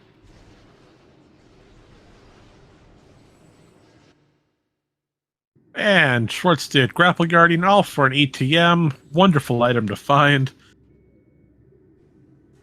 Yeah, Schwartz is not going to pick that up. We're just going to leave it there and go right out the door. Meanwhile, Xeno's over in Vault. We'll see if Vault has the key, which would be very fitting. You know, you want to lock such a highly prized item in such tight security. And it's nope, that's a missile. Almost looked like it for a second with the angle, but nope, that is just a missile. Not the key we're looking for.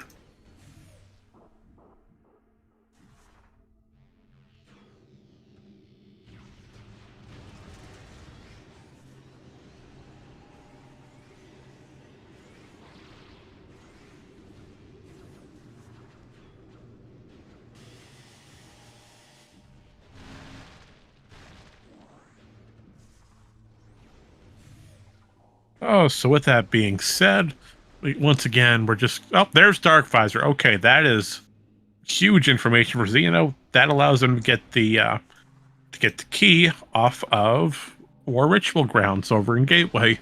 Now we're gonna leave that key for last, as that's right by the gateway door, so we have no worries at all on time for it.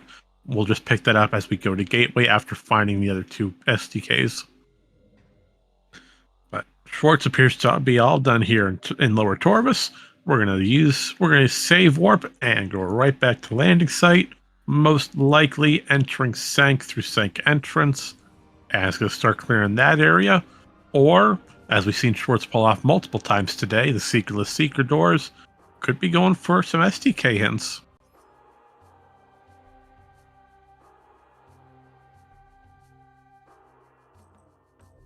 And that's Cannonball, Xeno. There we go. Good to have Cannonball. Probably remember that when it comes time for Emperor Ring. As Cannonball does have a lot of uses, and they're all of them are great, fantastic.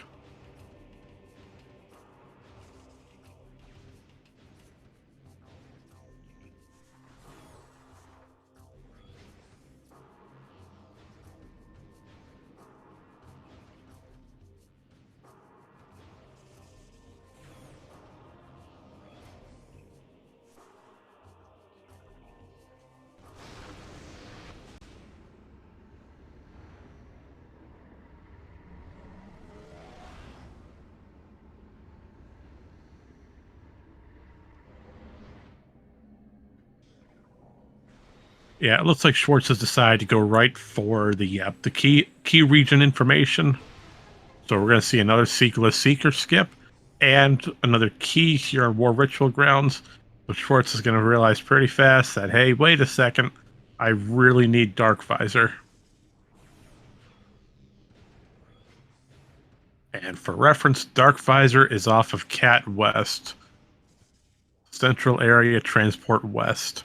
Xeno picked that up during normal Sank progression. So we're going to have, Schwartz is going to have to go there before coming back here to get that key.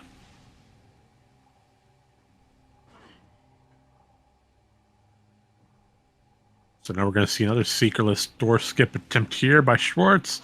Plenty of missiles to do it.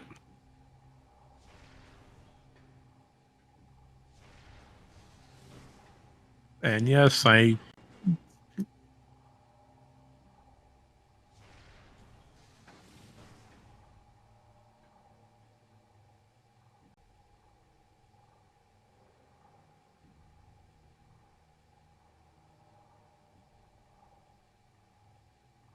Yep, Schwartz is thinking, trying to plan it out, finding the right angle.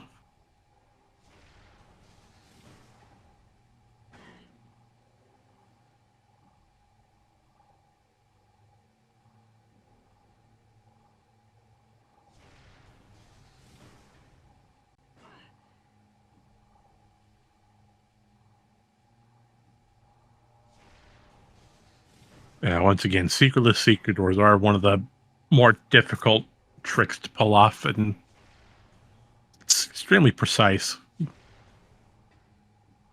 Yep, and we're out of missiles once again, so we're going to have to come back and get a few more. We'll grab some right off of those little link caches right next to us. Yeah, we got 10 more attempts at it. Now, we saw Xeno had a bit of trouble trying to pull this off. So we'll see if Schwartz... Nope, Schwartz gets it as soon as I'm still talking. Alrighty, so that's going to get us the region information for our keys.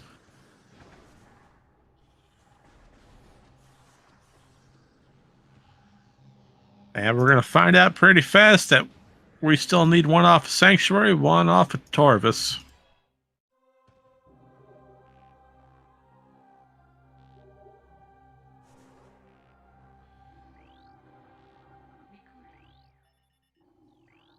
There's the Sanctuary key. We had the Torvus information previous. That's what's going to tell us Sky Temple grounds for War Ritual.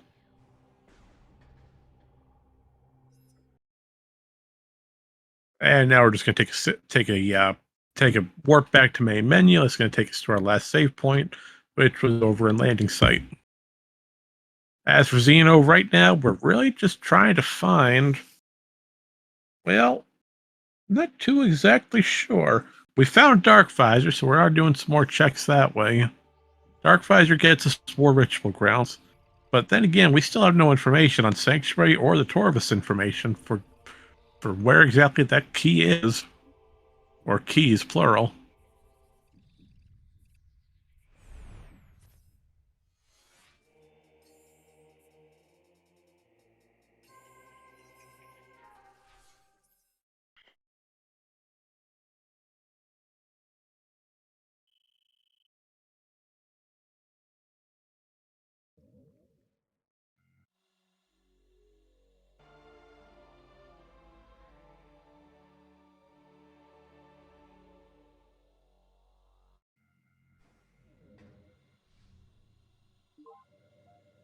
And we'll find Feeding Pit just has some more light ammunition while Schwartz returns to start.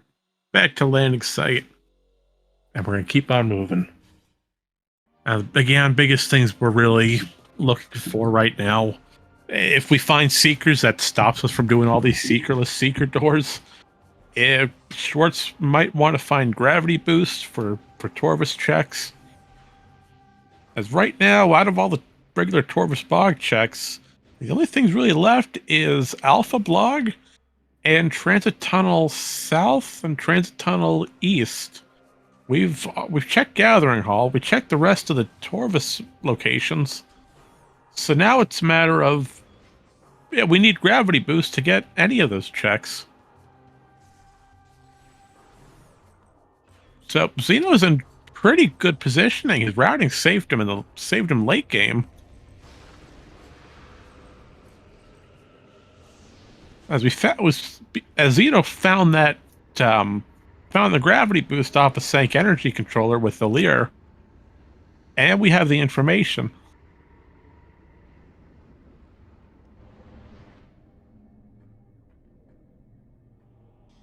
And now we're going to see Schwartz do another Seekerless Seeker door, this one to get into a Cursed Lake.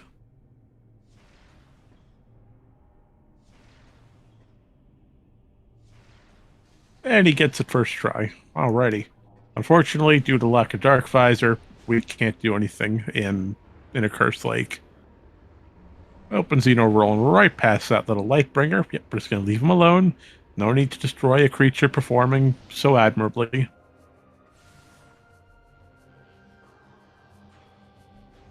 But right now, Xeno's just doing some cleanup checks.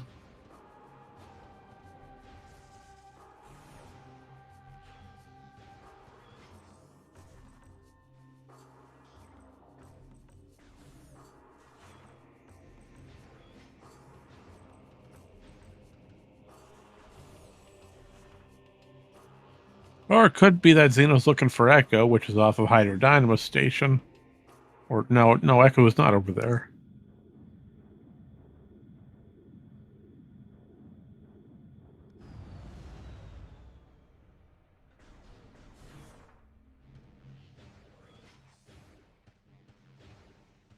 Yeah, both runners just trying to find more equipment in order to get the remaining keys.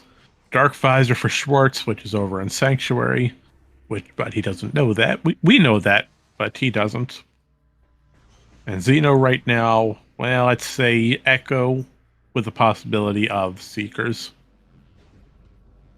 And Spider Ball. Yep, Xeno still doesn't have Spider Ball, I believe.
Alrighty, and we're back. So, with that being said, we finally making some sort of progression. Schwartz is back over in Culling Chamber, picking up that Annihilator beam that we saw earlier when we went to go check Hazing Cliff. And unfortunately, Spider Ball required for this check, as there's no way to get around it. Now, with that being said, we are going to take a peek over at Hive Gyro Chamber, thanks to us having Echo.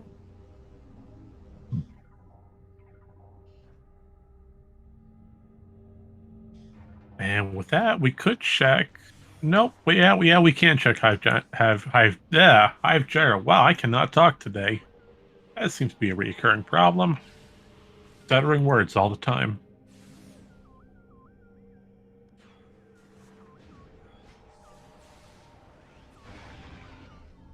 Now, Hive Gyro is one of those little checks that does not require Annihilator for Echo Locks. But doesn't matter, as we found Annihilator right next door over on Culling Chamber, so either way. But there's another red key up there. That's an Hive key. Yeah, Schwartz is not happy to see that.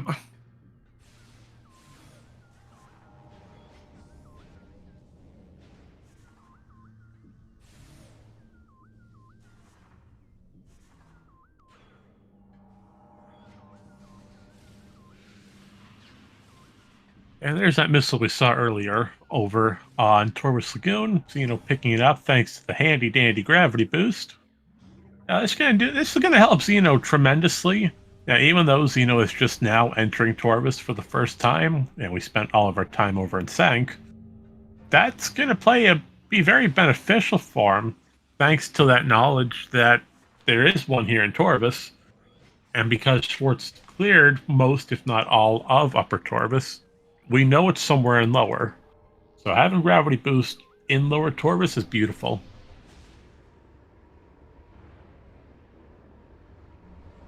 Other than that, Schwartz has really got to make some progression in Sanctuary. Yeah, Sanctuary hides a lot of our key components in this race: Dark Visor and Gravity Boost. Gravity Boost for the key, Dark Visor also for a key. But the one advantage that Schwartz has that Xeno did not is that Xeno still does not have Spider Ball. Now, Schwartz is having Spider Ball immediately upon entering, as I believe we found Spider Ball here in Torvus.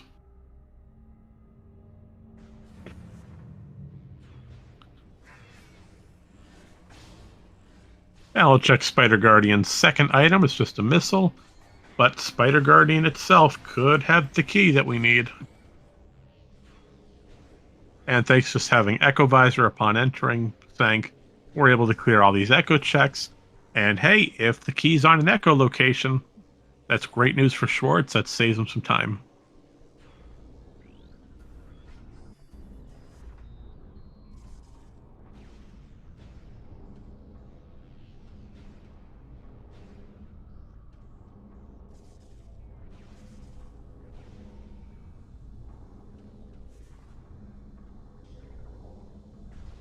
Well, Benzino missed the Dark Burst, not the Dark Burst, the Dark Beam, in trying to freeze both of those little flying pirates at the same time, so we're going to use missiles to take him down.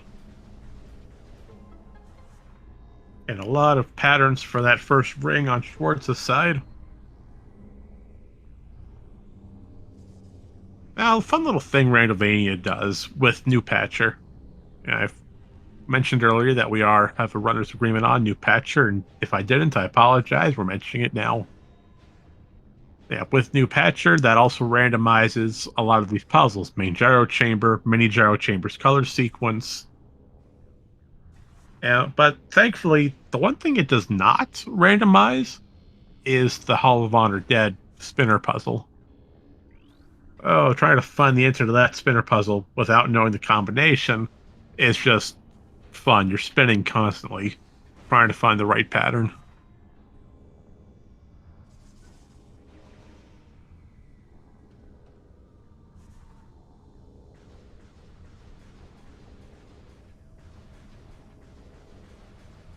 Unfortunately, Torvus Energy does not have anything useful, just a missile expansion. So Xeno will continue to be searching for that elusive Sky Temple key. Now, there is one thing that could hurt Xeno during this loop.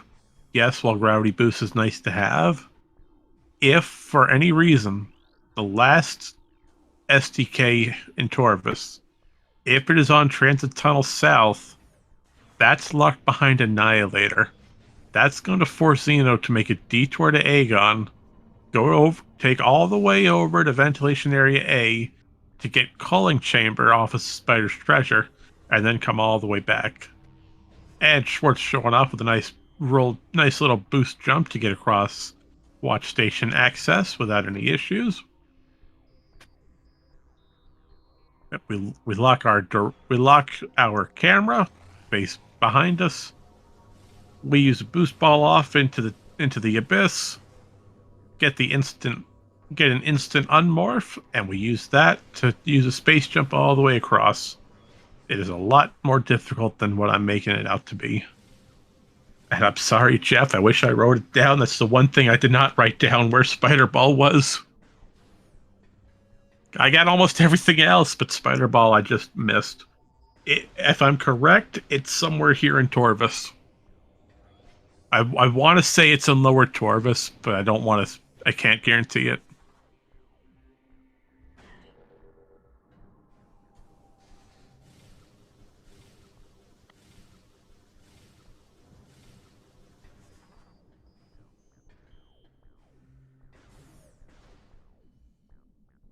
So Schwartz's main thing is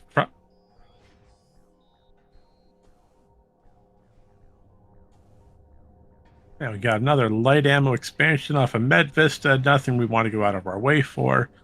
We're really just trying to find that STK.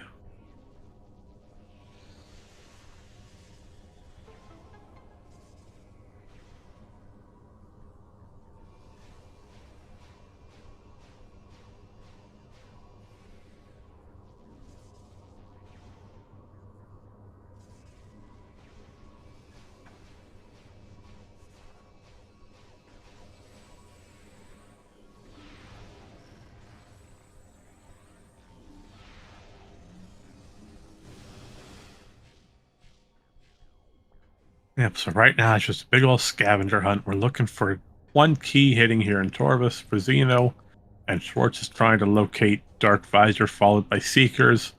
And if possible, we really want that gravity boost to make Lower Torvis easier for full cleanup.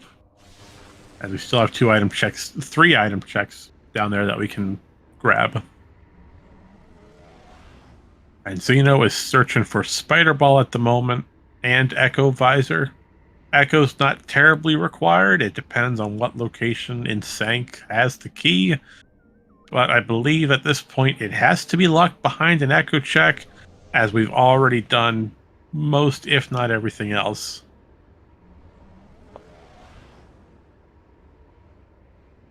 So that's going to help Schwartz with the Sank. So both runners are following each other's footsteps in different routes. Now Xeno went to Sank first, then Torvis. Schwartz is went to Torvis first, and now Sank. Xeno has the gravity boost from Sank to make Lower Torvis easier. Schwartz has the Spider Ball from Torvis to make Sanctuary cleanup easier. Also, Echo Visor. Yeah, the Echo is somewhere in Torvis as well, I believe. Yeah, Portal Chamber Light had Echo. So that's going to help Schwartz clean up Sank a lot faster.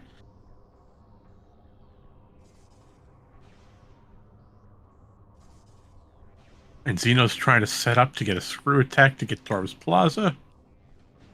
Oh, he was aiming for substantial collision, but did not make the jump.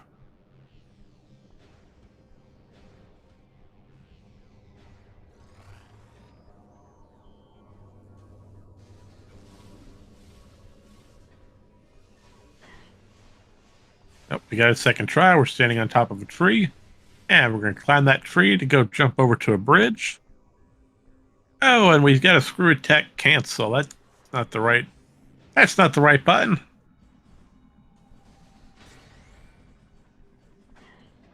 And now Schwartz is going to check an Echo check here on Sentinel's Path, courtesy of Annihilator and Echo. Well, yes, an Echo check needing Echo. What a surprise. And it is not behind door number 1.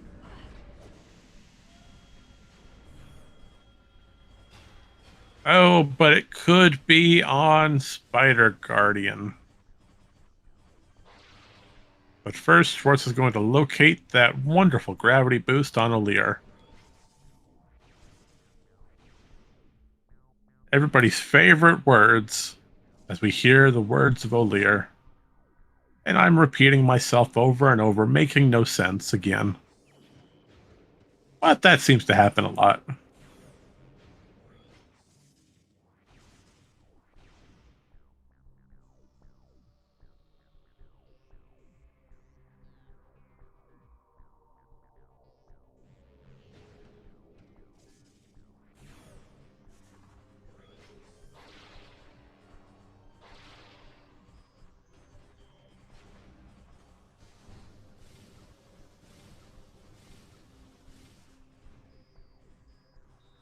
Xeno really wants whatever's here on Torres Plaza.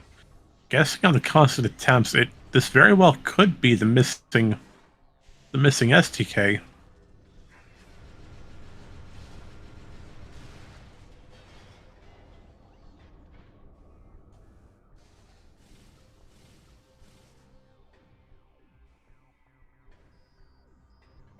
And Xeno's just a little too low when trying to go for that standable.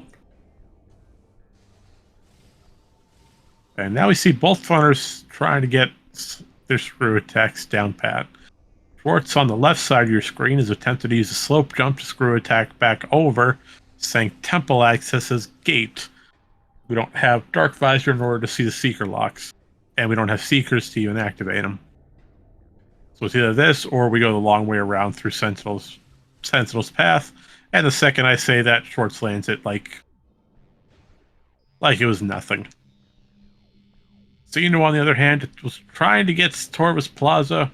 Unfortunately, he's going to decide we're going to turn around on that check and walk away. Although, I believe he did peek it and saw that item was nothing. So now Schwartz is going to check another Echo check. I believe this is the second out of 4 on the entirety of Sank. We'll see if this check has anything.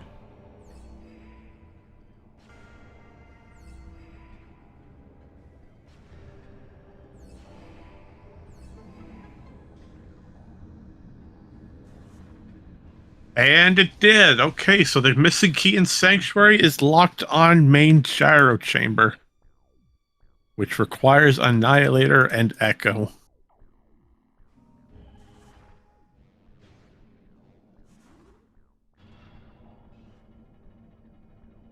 That's going to be rough news for Xeno, as Xeno still has to get the Echo Visor off of Portal Chamber Light.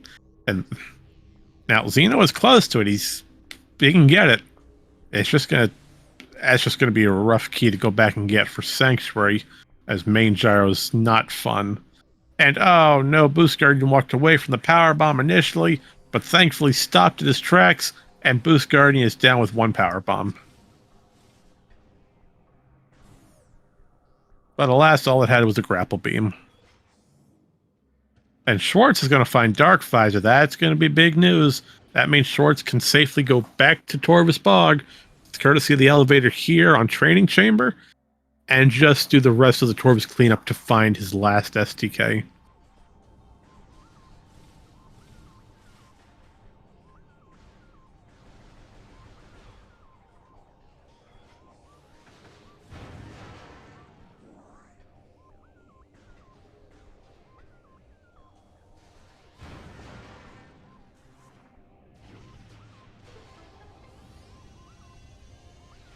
Oh, that's right. That's where Spider Ball was. It was off the Putrid Alcove.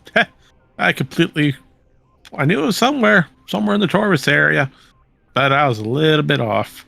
Putrid Alcove had Spider Ball. And Schwartz is picking up Cannonball, it looks like, though that could help him out later. That'll help him out extensively when it comes to the Emperor Ring 2 fight. But if I had to take a guess, Schwartz is going to take a... I want to do a save warp here. I mean, Torvus is right next door. Although I'm not entirely sure what Schwartz is still looking for. It could be. Well, Xeno found that missing echo visor, so there goes that. But what is Schwartz still looking for?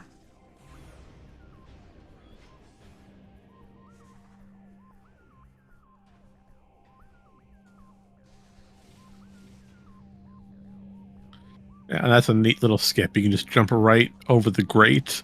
There's a big old opening here in reactor. You can just skip fighting the quad. But no, it looks like Schwartz is most likely taking the Torvis elevator here to training chamber, and we'll be cleaning up Torvis to find the last STK. As for Xeno, Xeno is still cleaning up Dark Torvis.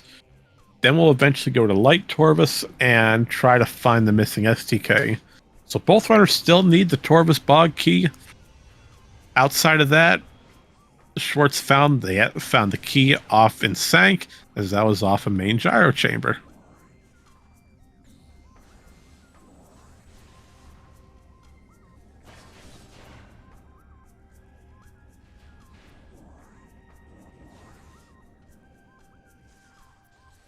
So as far as the key goes, it's got to be on one of the two transit tunnels, right? Yeah, there's nowhere else it could really be.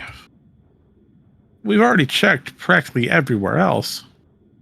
And Xeno, thanks to Spider Ball, is going for Torvis Plaza.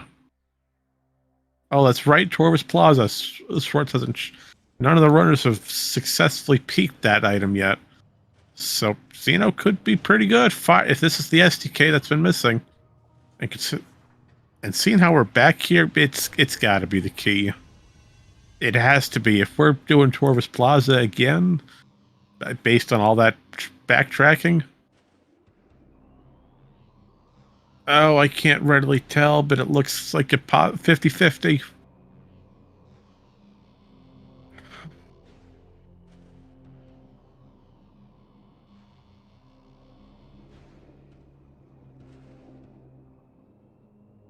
And now Schwartz is here in training chamber. Thankfully, we already moved the statue, so we don't need to worry about... Well, no, we didn't move it. We did have to do statue skip. Just a bad camera angle on my end. As far as statue skip... Oh, okay. There's the last key. It's hiding right off a training chamber. Oh, that was beautiful routing for Schwartz.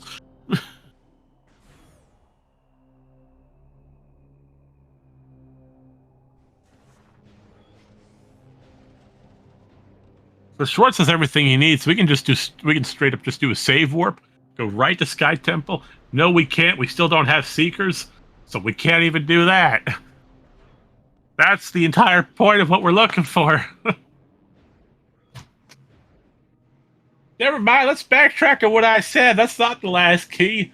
We still need Seeker missiles to even get it. War Ritual Grounds requires it. So here's the thing. We're coming up to our 2-hour recap moment, but we're gonna do it a little bit early.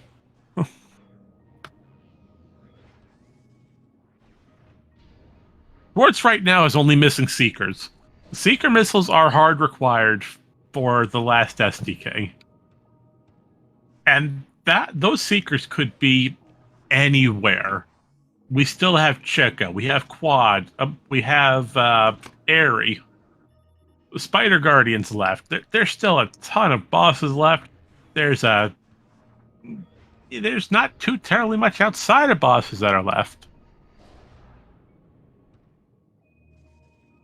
But if we come across Seekers, Schwartz is in go mode. That's that. It's set.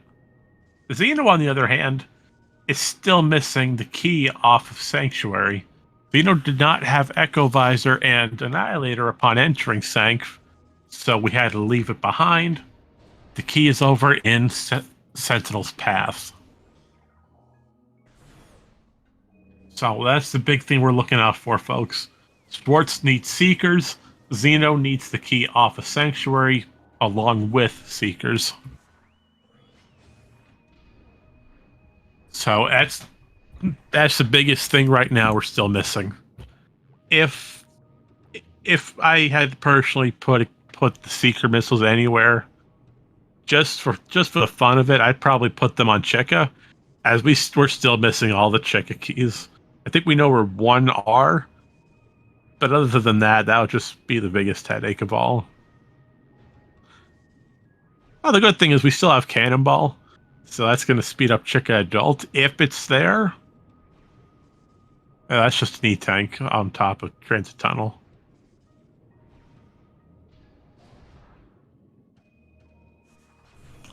And a red key on Gathering Hall. And now Schwartz is trying to think, where else have I not checked?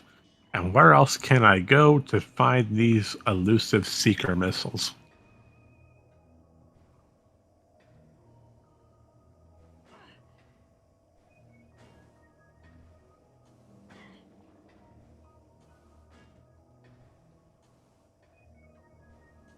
Now you may be wondering, well, we saw Schwartz do all these seekerless seeker doors today. Can't he just do that in more ritual grounds? Unfortunately, no. We're unable to do that. War Ritual Grounds is one of the few rooms where the seeker missiles is the seeker locks itself. Those little purple bulbs, they're locked behind Dark Visor, so you need Dark Visor active in order to lock onto them and cause them to explode. So, unfortunately, when we do our screw attack, that forces us into Combat Visor. So we're unable to really do that. If we could, I agree with you, Jeff. If someone out there is able to find the technology to screw attack with Dark Visor up, then that would be game breaking, hands down, for these races. And I'd say that's probably more likely. We're probably going to see that happen more likely than we will see a Chica key skip anytime soon.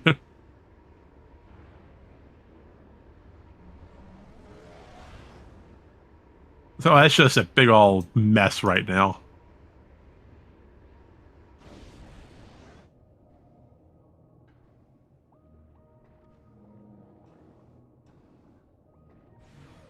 But with that being said, we're reaching our 2-hour mark here, everyone.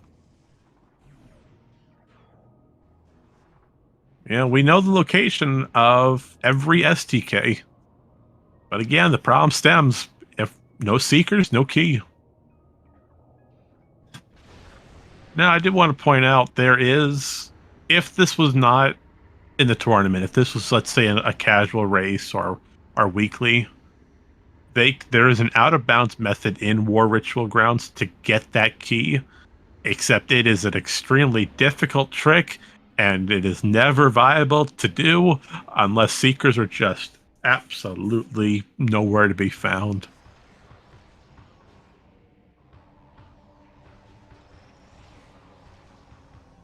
On the difficulty scale for that out of bounds, I'd put it right up there at a 10 out of 10.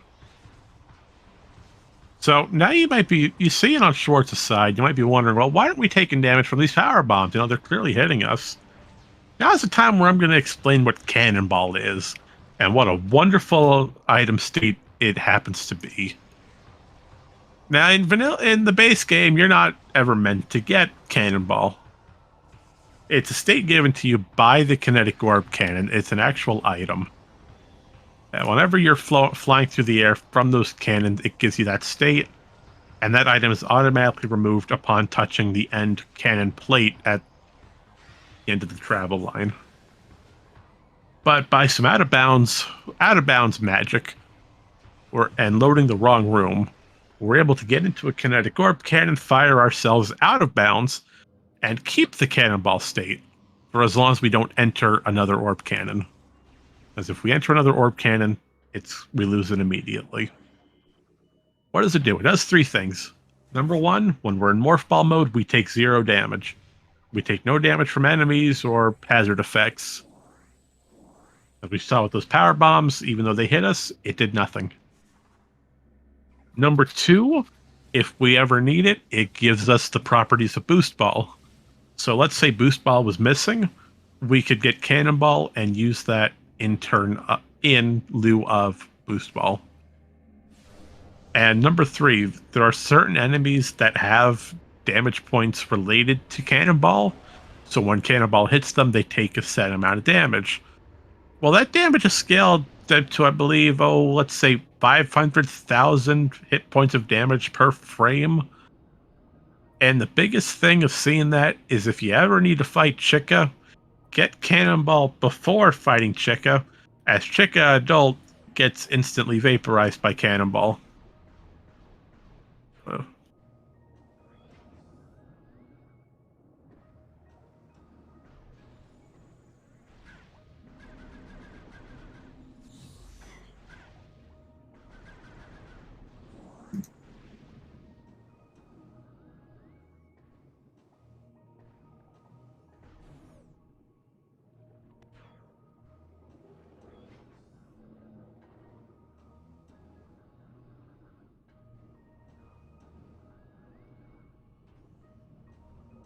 Yep, so right now it's just a big ol' hunt for Seekers. Seeker missiles are go mode. And at this point, it's looking extremely likely that they're on some sort of boss.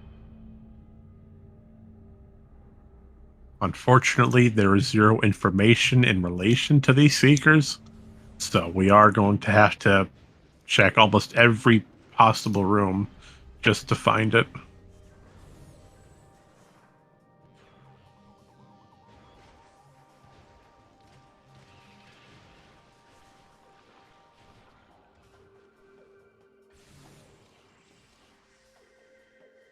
Yeah, this game pretty much ends on whoever finds Seekers first wins. Granted, Xeno still only has 6 out of the 9 STKs. He knows, well, he knows that where they are, per se, region-wise. He knows one's in Sank, he knows one's here in Torvis.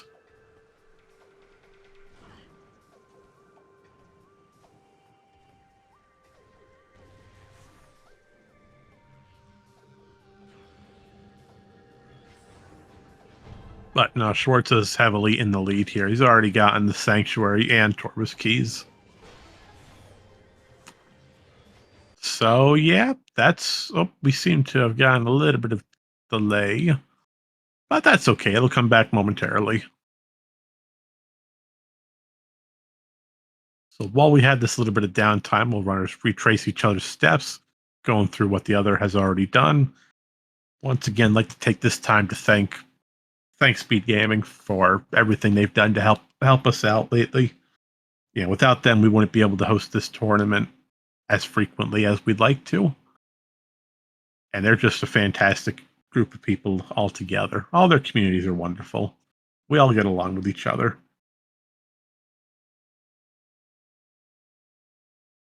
And the Metroid Prime 2 community itself and all of Randomizer. That's how we're able to put all these events on. But most importantly, it's all of you watching at home. Without your support, we don't know where we'd be today. And just like that, Schwartz's feed has come back online. We're just going through Torvis Plaza, trying to find wherever those Seekers are. Oh, nope, we appear to have lost it once again.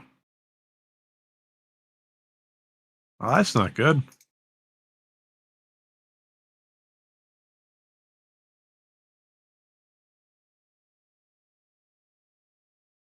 Well, I'm sure it'll come back in just a second. Could be Schwartz's OBS system acting up.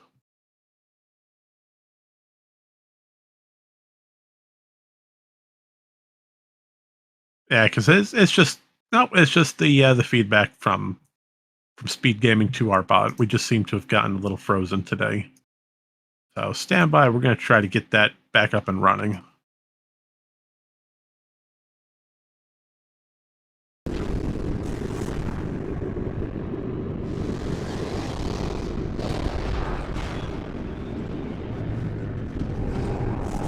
There we go.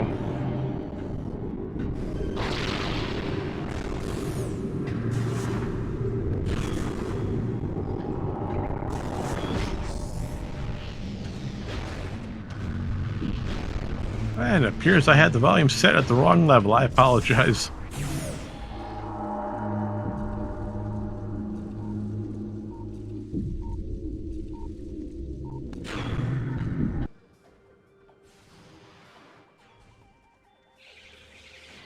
Yeah, sincerely apologize about that. It appears I've audio is not too kind today.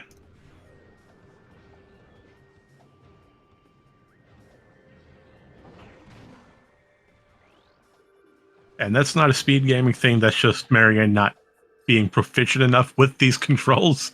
So I apologize to everyone in chat trying to listen to it.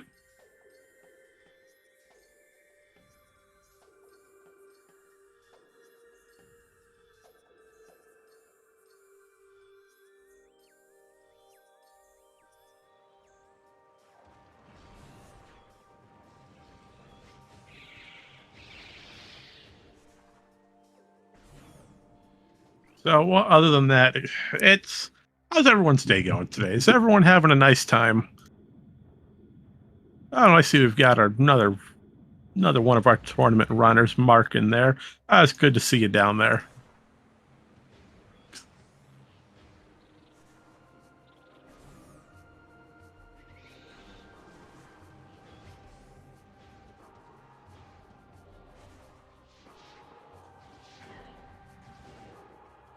Yeah, but right now, where are those seeker missiles? If I had to put a bet on it, it's probably on Quadraxis, or it's on another boss that we just don't have. We just don't want to go for.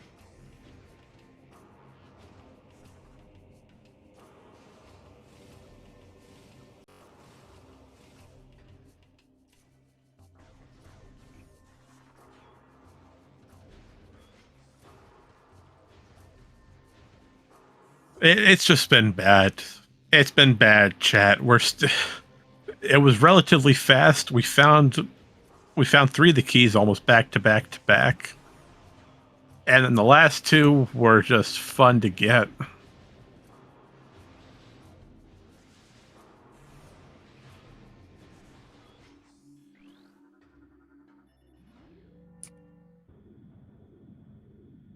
There's one key remaining on Schwartz's side, locked in War Ritual grounds. And unfortunately, we are still trying to find a seeker missile for him. That is the only thing for go mode on Schwartz's side. Xeno, on the other hand, is still looking for seekers as well. But Xeno also has to pick up both keys from Senk and Torvus Bog. Now, the Torvus one, Xeno is bound to find any second now once he gets to training chamber. As for the Sank one, Xeno needs to go back and do echo checks as it's off a main gyro.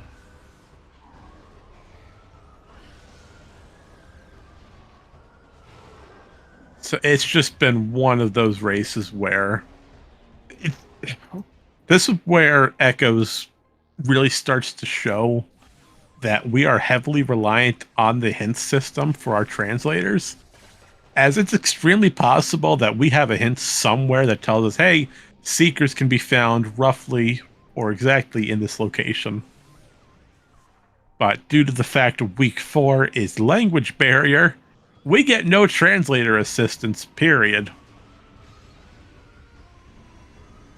We are relying solely on hope that maybe one of the key bearers has a missile-related upgrade, and we haven't already checked it.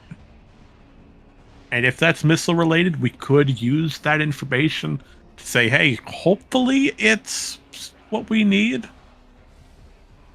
Or it could just be a missile expansion, who knows.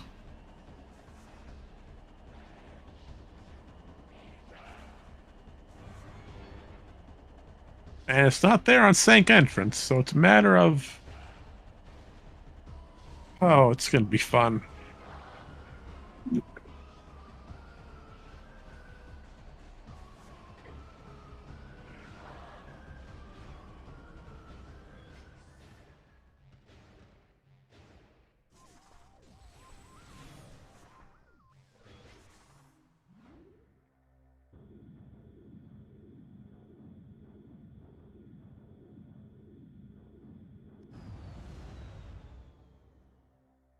Okay, so where...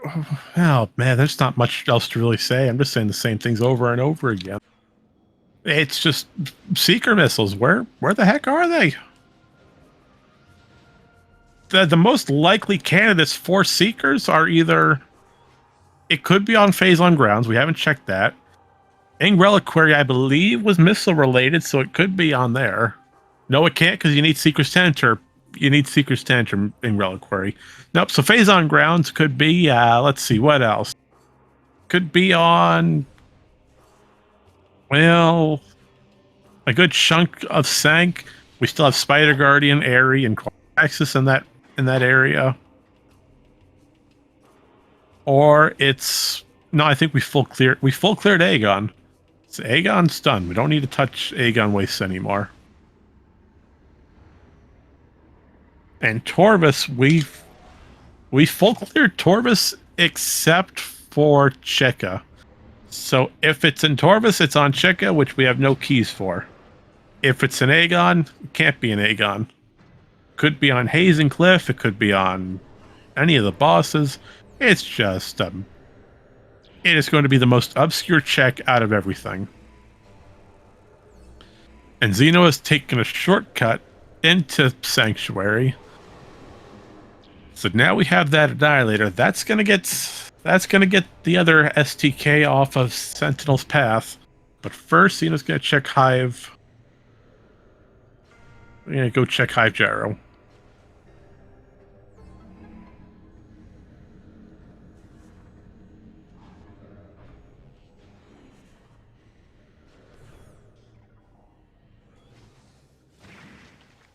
And once again, this is a friendly reminder to everyone in chat. Let's not post any links down there not affiliated with SpeedGaming or its subsidiaries, please.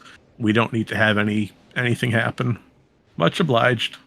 Had to give that warning out earlier. It's not good that Marion has to say that twice.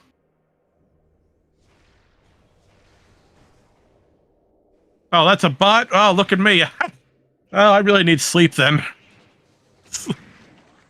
I really need to get more sleep if that's a bot. Well, I'm not gonna live that one down anytime soon.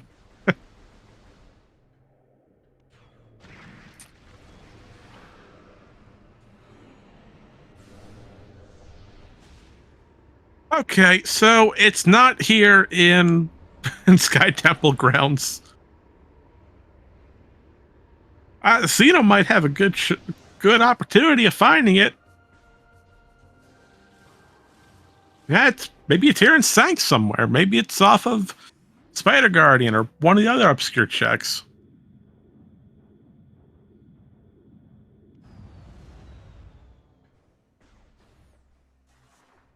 But man, oh man, this is a terrible location.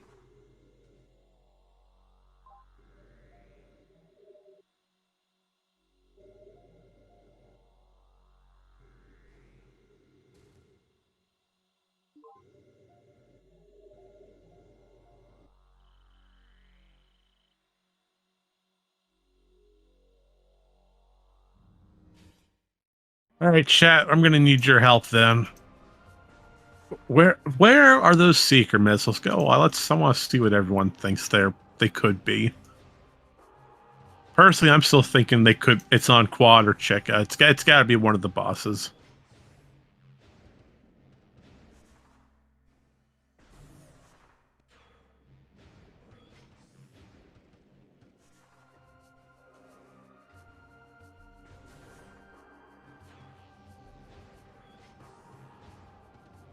Yes, chat, we are locked behind.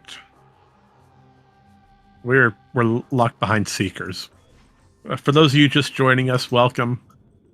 We are near the end of our Echoes race today. The biggest thing both runners need is Echoes. Is Echoes? Yeah, what am I talking about, Marion? Come on. We need Seekers. That's our item lock today.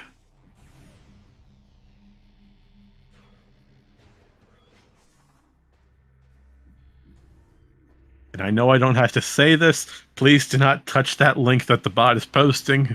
That is not a safe link. Are they on Hive entrance? No, that's a Cheka key. Really? Who puts a Dark Torvis key in the middle of Hive entrance? Well, if it's on Cheka, that means Schwartz is going to have a bad time because he's got to go all the way back to Hive to get it. Cheka keys are required to spawn the boss. There is no skip around them.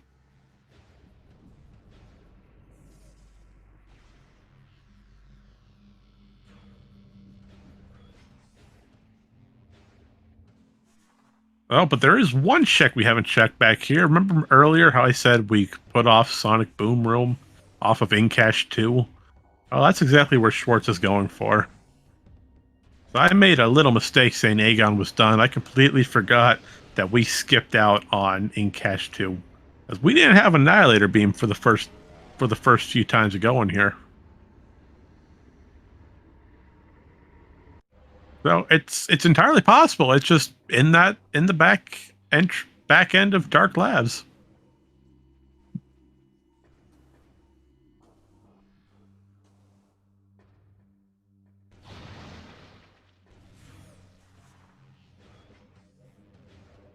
Yeah, so Xeno's going to progress further into Sank, now having Annihilator and Echo. That's going to allow him the opportunity for Echo checks. And to fight Quadraxis if he wants to go do that and hope that Seekers are on Quad.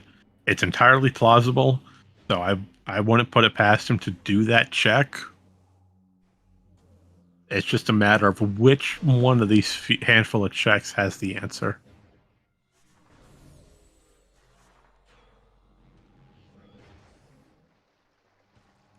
And the problem with doing the bosses right now is some of these bosses take a few minutes to beat.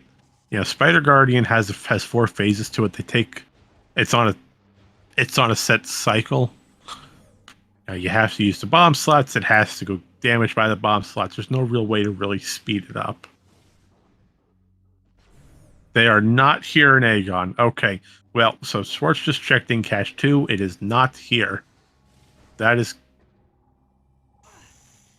good information to have, but it's sad because we are still missing them.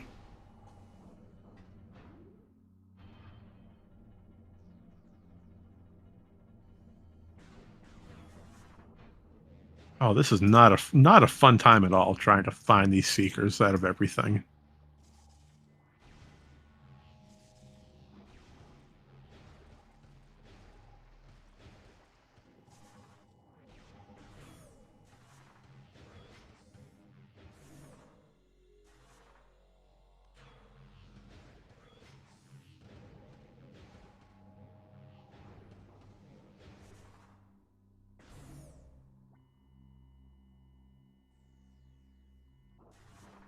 Now, I do see a question posed in chat that they're wondering about translators. So we'll go over this again. I know. So what?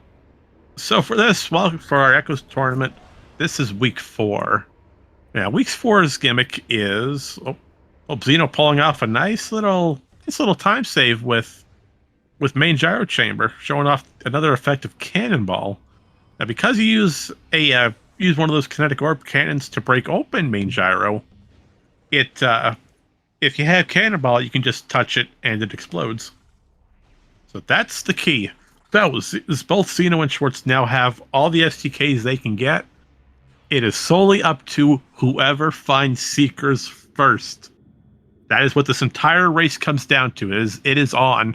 Whichever runner finds their Seeker missiles first is practically guaranteed to win this match. And as I saw Jeff answer this as well, I'll say it verbally. This is week 4 of our Echoes tournament. Now each week has their own special gimmick. We saw Guardian Slayer with week 3. We saw alternate settings and standard. With week 4, our settings for this week is what we call language barrier. Now, language barrier revolves around what Prime usually is, I'd say. Extreme lack of information, but a lot is open. There are no translator hints available. All 4 translators have been removed from the item shuffle pool. You cannot obtain any translator. Secondly, all STKs, there's only 5 of them that we need to collect. All 5 keys are by region only. So it will not tell you the room name. It'll only tell you which region they're in. Dark Aegon, Aegon, Torbus, etc. And number 3, any and all gates locked by a translator are now in the unlocked position. So all gates are open. The Hive Chamber gates are open. All map stations immediately open, which doesn't help us as we're running vanilla elevators. And it helps for sync entrance. It has a check on it. But regardless, any and all translators are set to the unlocked position with scan visor. So it makes for one heck of an echo seed, as we're seeing now, because we can't scan any hints to can't get information that could be game breaking. We have to go check room by room by room and hope that we stumble across the item that we need.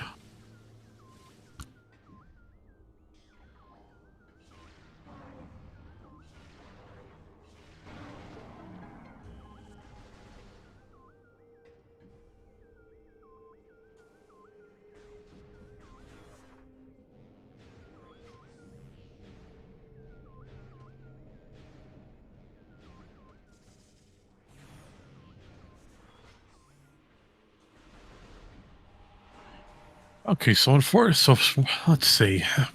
There's not much else to really say on this race. So from all of you joining from the previous race of Bilo versus Rayshy, welcome again. Yeah, that was one heck of a race from what I'm hearing. Can't wait to watch that back.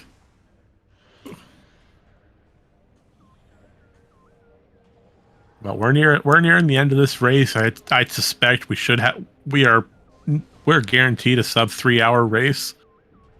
I'd say we're looking maybe about a 240, 245-ish at most. There's not many checks left that anything could really be. And Xeno was on the opposite side of the spider track. Oh, there we go. We got on the right side.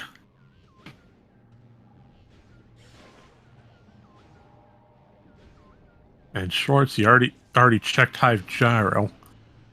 So I would say at this point we're really scrambling to find them.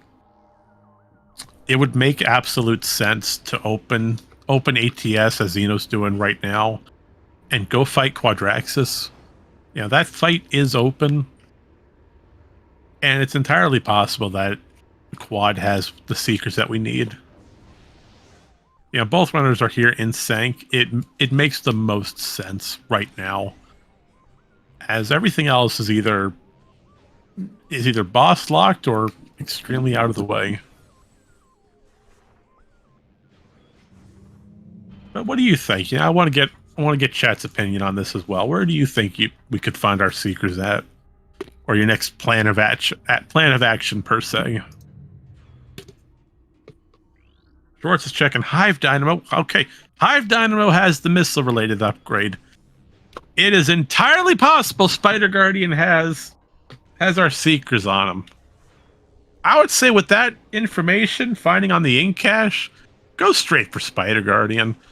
See what missile-related upgrade that is, and hope that it has what you're looking for. Xeno is playing right into those hands as well. Going right for Spider Guardian off the basis of what Hive Dynamo is. And this is going to help us greatly as well, because we're yet to see the Spider Guardian item itself. And Xeno getting the one frame, getting another pause right before the fight starts. And when it comes to Spider Guardian, we have Cannonball, thankfully, so this makes it a lot easier. We can just roll right through Spider Guardian and take 0 damage. As remember earlier, we mentioned that Cannonball makes you invulnerable to damage while in Morph Ball mode. And here's a nice little time save for Phase 2 and Phase 3. By using a Power Bomb, it automatically forces Spider Guardian into the green phase where the Morph Ball slot is activated. It just deals that much damage to Spider Guardian. Now, fun fact. You know, you gotta love them fun facts. If for whatever reason you are in a vanilla game copy, you're not running on Randomania, if you power bomb Spider Guardian, you will be soft locked here and you will not be able to leave. Power bombs instantly destroy Spider Guardian. The only reason we're able to use them here is due to Randomania itself. As our pro community program thankfully has a backup script in it, or some sort of security feature where it will not let Spider Guardian die because of power bombs. I don't have the technical aspect, I'm sorry. But right now, both runners are following the logic of, we need a missile system. Hive Dynamo has this missile system. Let's go check that now.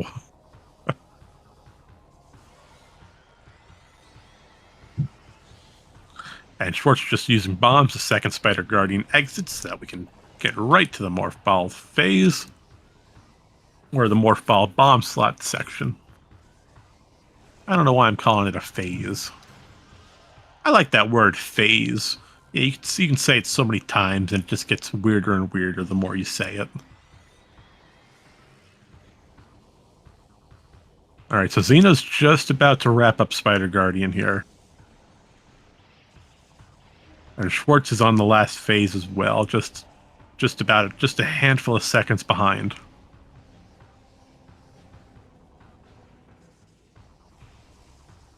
So it comes down to this: if Hive Dynamo has the Seekers, then this race is on. It is a matter of who can do their final bosses fastest, and who has the better movement and execution.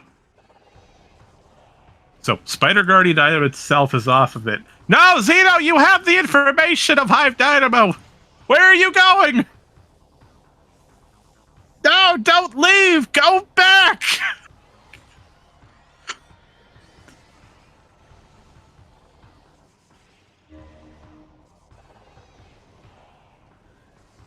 No, that could be that could be really bad. Oh no! If Hive Dynamo has those Seekers, then Xeno just threw himself out. That's just going to be a major forehead slap and a hot dog.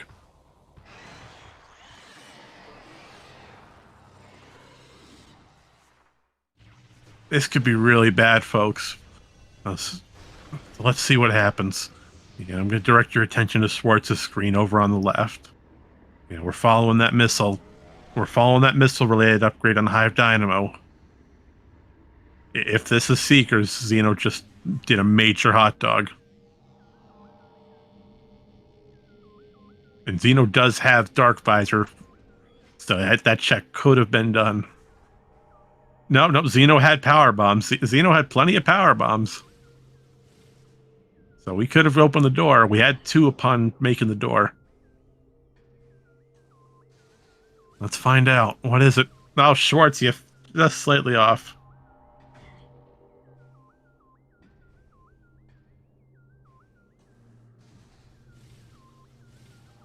Yeah, I'm worried, man. Could have sworn Xeno had 2 of them. That's it! That's the Seeker launcher right there off of Hive Dynamo! Oh, no, that's gonna be terrible. Oh, that just secured Schwartz the victory. That's GG, everyone. I'm sorry. Schwartz just secured the victory like that. Oh, I feel so bad for Xeno. He was right there at Hive Dynamo, and he walked away from that.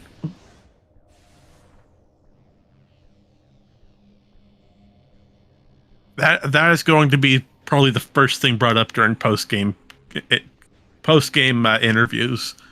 Oh, that feels so bad. Oh dear.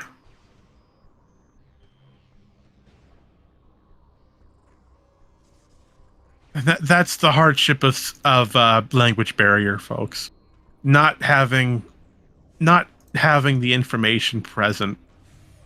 That just really hurts.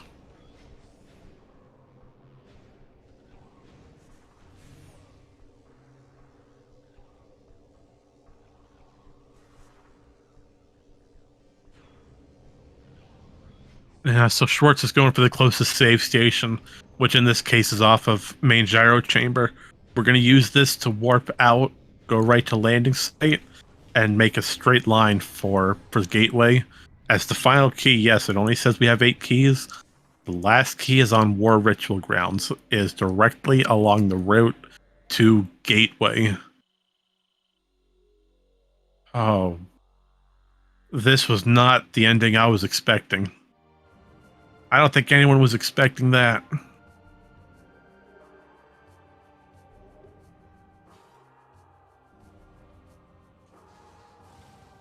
If anyone wants to clip that, that's probably going to be the biggest hot dog right there. Well, not the biggest, but it is a, it's a bad one. Although I'm not sure if Xeno even scanned Hive Dynamo to get the Key Bearer lore. So if he hadn't, then that could explain why.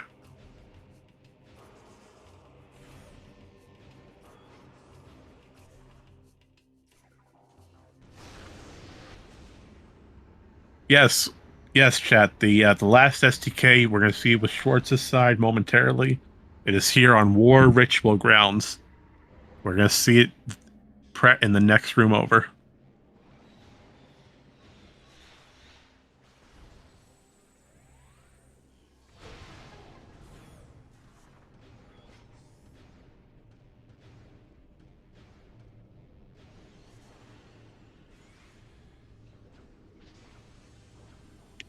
This is the only reason why we needed Seekers, to open this little gate to get this key. This is the only reason why we had to go out of our way to find Seekers.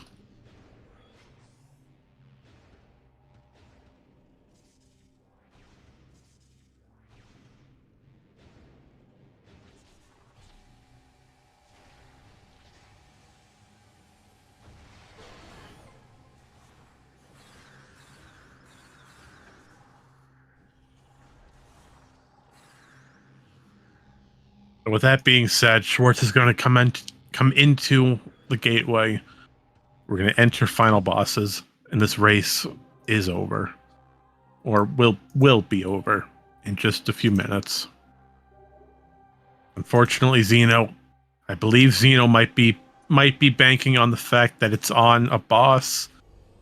I might still be on Cheka. That's why we're going here for Torvis for Gathering Hall. Really can't think of room names today.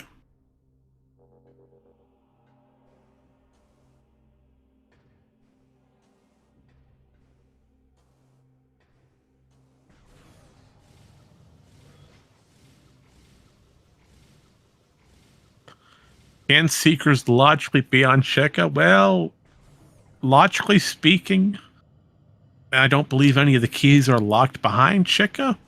So with that and Torvis information, yes, Seekers could logically be on Cheka. Unless the game expects you to have Seekers for Cheka, in which case it won't put them on there based on the Cheka adult phase. I need to do more research on that. But Schwartz is going for the super missile strat here. Oh, we just missed the one cycle with the supers. So now we're going to use power bombs to destroy these 4 tentacles at the same time. Nope, we missed it. That's okay though, so we'll use light beam to destroy them, reveal the core, and use either just spam fire annihilator or super missiles. 4 super missiles do the trick.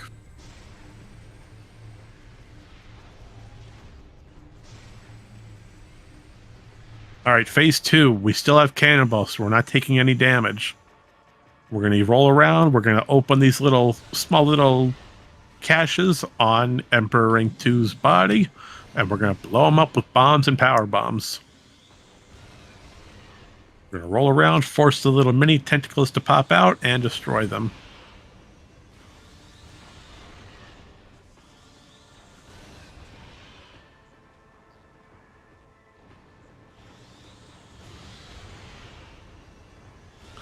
Now we reveal Emperor Ring 3.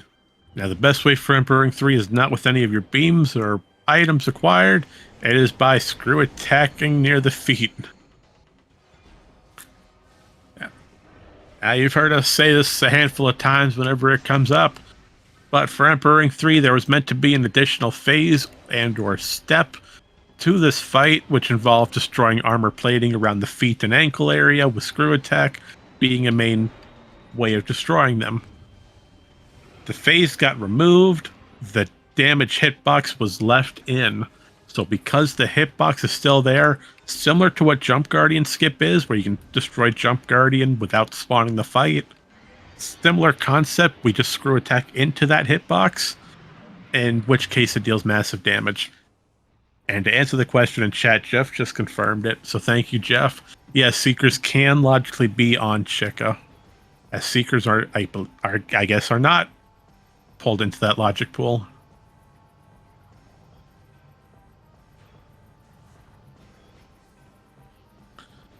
And Xeno is still trying to find Seekers. Unfortunately, he was right next to them. I don't believe Xeno's going to find them at all. He's not going to go back for him. All right, final phase, Dark Samus 3 and 4. What we're doing is we're firing 25 Annihilator and we're firing one little Lemon. This gets us down to the set damage number that we need to force Dark Samus to start charging into a centering for Dark Samus 4. Now what we're attempting to do, once she comes crashing down, we're going to try to screw attack and deal massive damage. There we go. And now we're going to try to prevent Dark Samus from entering the center of the room. Now what we're doing here, we're using missiles to force her to raise her phase-on shield. Every time we fire a missile, it requires her to raise that shield and stop moving. And then once that shield goes down, we have a few frames where we can input damage. In this case, screw attack is the best method. If we had double damage, we could use Dark Beam, and that's time. 2:38:46.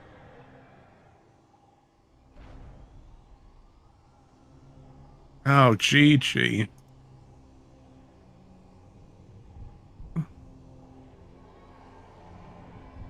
And Xeno is deciding to keep on going. Nope. And that's still loud. I guess I did not put the right number on that. Excuse me 1 second. Let me lower that volume down.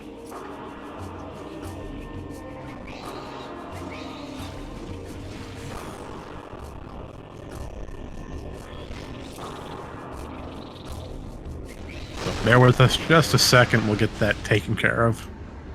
As the little broadcasting bot that SpeedGaming uses, having a hard time loading that in today. And welcome, Schwartz. Congratulations. Hello. So we're just waiting to get the confirmation from Xeno on what he's deciding to go for today. Okay. But I'm gonna ask him this when he gets in here, but you especially. Finding your Seekers being the biggest thing out of all to end this. How do you feel? Okay. So, as much as I want to say that I predicted exactly what was going to happen with these type of settings, where something was not going to be hinted, and right, a term that we like to call a casino, I actually just blundered and didn't check the hint there. If I had scanned that first pass and sank, I would have gone there sooner and would have found them. Right. No, I see what you mean. Oh, nope, there's confirmation, Xeno. We do have a confirmed forfeit. So bear with me while I get this bot to work. It's not SpeedGaming's fault. It's just that my computer doesn't like websites. SpeedGaming's website does take a particularly long time to load. That's just a general thing. But yeah. I had a fun time trying to set this up there when this started, though. That was in no way SpeedGaming's fault. That was just me not knowing how to use this control panel. So that was a big hot dog on my end.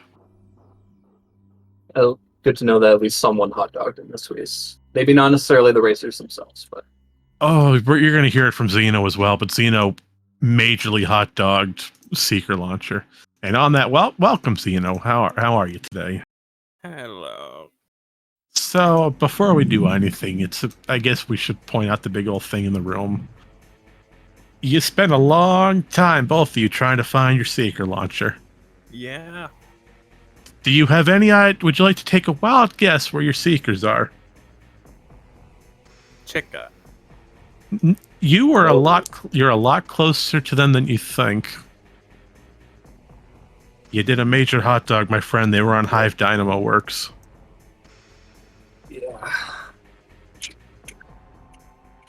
The hint there said missile related, and my hot dog is that I didn't scan the key bearer hint there, so I put off Sank or Spider Guardian first pass. I might have thought it said Morphball related if I did scan it.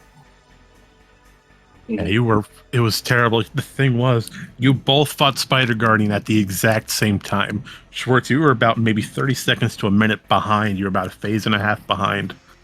Xeno, you were right there at the door, and then you turned around and went out of Dynamo Works, and we were like, no, don't leave. Don't leave. You had it. That's unfortunate. Oh no. It was frustrating. So I'm sorry. Man. You two were back and forth with each other all race, though. Yeah, major route differences, but in the end, they all combined, and it led to this fun scavenger hunt.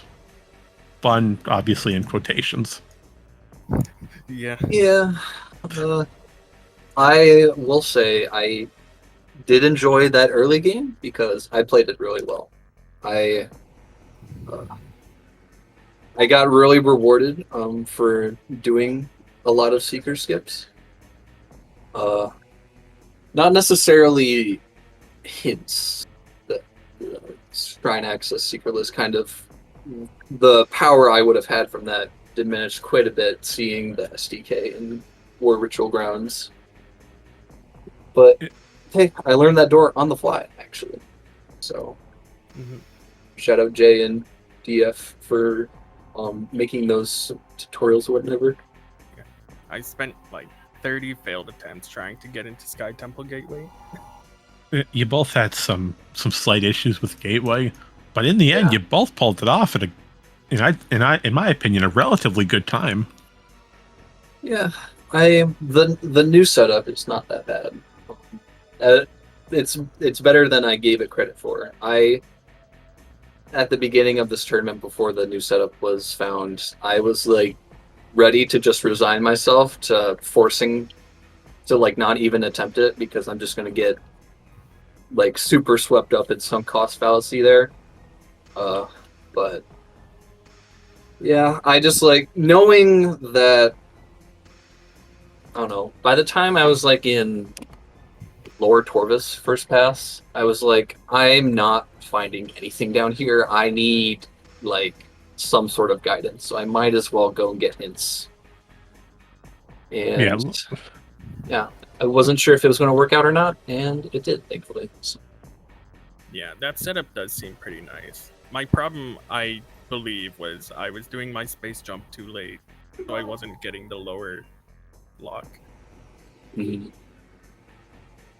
Yeah, that happened to me a few times. It was you want to still do your space jumps pretty fast. The thing you want to delay is the actual screw attack jump. Yeah, that must have been a fun time though. But overall, I mean, practice makes perfect. You both did fantastic this race. So let's see what else really popped. What else was really game changing? Let's see. So you were the first one to find that STK on Grand Wind Chamber. How do you feel about that location? That was bad. You have screw attack. You don't even have bombs for the BSJ. You can't do anything. You just saw it and you had to just leave it there. Oh, so that means you didn't get screw attack in Aegon first pass, did you? Or did you just go to GFMC first? I just went. Okay. Yeah, I think the biggest early difference, Schwartz, you decided to go right for Aegon. You made a straight line for it. And that paid off early with your screw attack and bombs. On the flip side, you stayed more on the temple ground side and did some great temple cleanup, finding more key information early. Yeah, you got the space jump in the transports and power bombs and pass, so I just went all the way around. Yeah, the power bombs there were actually pretty, I don't know, devious. There wasn't a power bomb available early in Aegon, so those were merged PBs as well. and I was like, oh, I might have should have been here earlier. But then I got supers on the ship and screw tech on the or not the screw tech and the SDK in Grand Wind Chamber because of screw tech, and I was like, okay, I feel a lot better about this now. Mm-hmm. Bringing up that topic you mentioned earlier on power bombs, your beam locations were extremely terrible locations. Yeah, shout outs to all of those beam related upgrades in the Yeah. key variants. And like 2 of them were not. Yeah. No, you had to go all the way around. You find the supers off a Jump Guardian. Then you had to go all the way to ship, grab the actual supers, go all the way to Storage C just to get a light beam, and then you try to scramble where Dark Beam actually is. Yeah, that light beam was actually like really bad because it was locking the dark beam. There was no indication for it. You had to actually do the like whole gate thing in Command Center, which is something that if some people know how I race, I absolutely hate doing labs at all. So having to do them from the front, like slowly, was like awful in my mind. But thankfully, I had the supers, and I was like, storage seat has to be something at this point. I think I had checked Warriors Walk at that point. You did, then, Yeah, I went to Warriors Walk first as well. Mm-hmm. And then, finding the light beam and then finding the dark beam after that, blocked by light beam, was like, okay, at least I know that I had to do that. And I didn't put it off into my other races, or like I have in my other races. I will say though, after I got the light beam, I actually safe warped, because I just wanted to get out of labs because there was no like good way out of there. And then I decided to start Torvis because I was like, oh, I have a beam now, but I forgot that you need Dark Beam to start Torvis. Yeah. So I ended up just having to save warp again back at Torvis Lagoon. And then at that point with the Dark Beam I'm gonna probably assume that's when our routes diverged. Yeah, that was one of the main differences. I mean, by the time you were in Sank, Schwartz was trying to full clear Torvis, and then vice versa. You dipped into Torvis, then Schwartz made a line for Sank. You both played off each other's regions. Yeah. No, you go first. No, it's just a cough. I'm all right. Well, so what exactly did I do after? So after the Dark Beam, I really wanted to start Torvis because that was technically in logic given that power beam. That Dark Beam. Or you get frustrated at Lagoon Door, you just ticked off at Lagoon. Yeah. At the time, I'm pretty sure I checked Spider's Treasure at that time, and despite it not being profitable immediately, knowing that Annihilator with Spider Lock was actually really good because that means that all the other beam related upgrades in those in-caches were dead, which thank the Lord that nice. didn't have to just guess one of those for Annihilator at some point. And then, started Torvis. And then by the time I had finished Upper Torvis and started Lower Torvis, I was like, I'm kind of running out of steam here. Because I had wanted to route to Sank from Lower Torvis initially when I started. But then I remembered that I'm not really good at the seeker list in Hydrodynamo Station, so I didn't really want to put work into it. So I tried my darndest to route around it, but Lower Torvis sucks without Grav Boost or Seekers inbounds. So I ended up just save warping and then going through Spider side. I think it's safe to say just Lower Torvis sucks, period. It's you go Zuno. I know, I just said it sucks. Yeah. With Grav Boost, it's fine. You get a lot of condensed checks close together, but without it. Well, I mean, your gravity boost today was in a very interesting location. Yes. Yeah, I was really glad about that because my thought process routing through Sync was, okay, I don't know where Seekers and Dark Visor are because I knew I needed at least those because I saw War Ritual Grounds on the way to Hints. And I was like, hopefully I just find some good stuff while I'm here trying to find the other SDK up here. And then you just drop down onto Dark Visor. Yeah. That was really nice. Worry about that. And then it would have routed even better if I had actually scanned Hive Dynamo Hint. Although I say that, I don't know if I actually would have gone back for it or not at that point. If I had Spider at that point and actually understood the hint correctly, I probably would have went back for Hive Dynamo. Yeah. Yeah, I think in that case it makes going Torvus first way better because you got Echo Visor and Spider out there, so you would have been able to just full sweep everything first pass. That's true, but going Sank first, you also get the gravity boost for lower Torvus. That also is true. And I guess they evened out pretty well considering our positions in the end. But yeah, Yeah, no, like I said, with the route differences in mind, you both still ended up at the same place at the same time come the ending half of this race. Another interesting thing that never actually amounted to anything was that very, very early light suit, which Oh yeah. yeah, Yeah, I you was found- like surprised by that. And I was expecting Feeding Pit or Fortress Transport Access to be something. yeah, at that point I hadn't done GFMC yet, so I was like, that's the main reason I decided to route there was for FTA, but it was nothing, and nothing was actually light lock despite how much light lock checks I checked. It was just a really funny game. Yeah, two big old baits right off the early side. Number one, that light suit. You're thinking in the back of your head, there's a lot of light suit checks. The game wants you to do it, right? And then came all of your Aegon keys, practically all in the same area. Oh yeah, did you do a Morbus, Xeno? I did not do a Morbus. I did do a Morbus. By the time I found my third Aegon key, I was like, it's like close enough that I could probably do it. Because I think I also had to get Inkesh for it at that time, but yeah, that was kind of rough. It was right there. A Morbus out of all of them doesn't take too terribly long.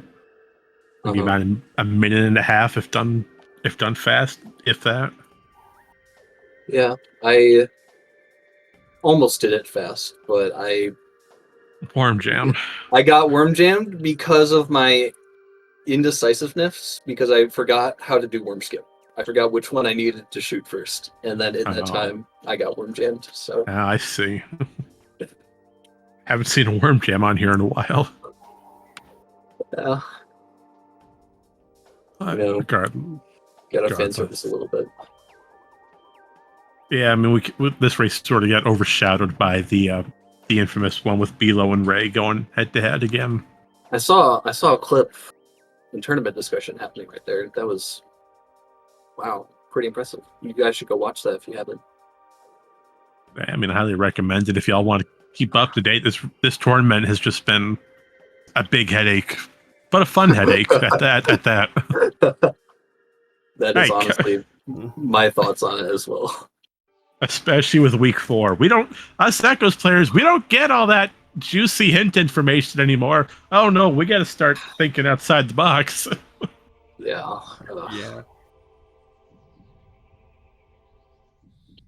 Well, with that, I mean, Xeno, Schwartz, anything you'd like to say to Nye for generating this lovely combination of events today?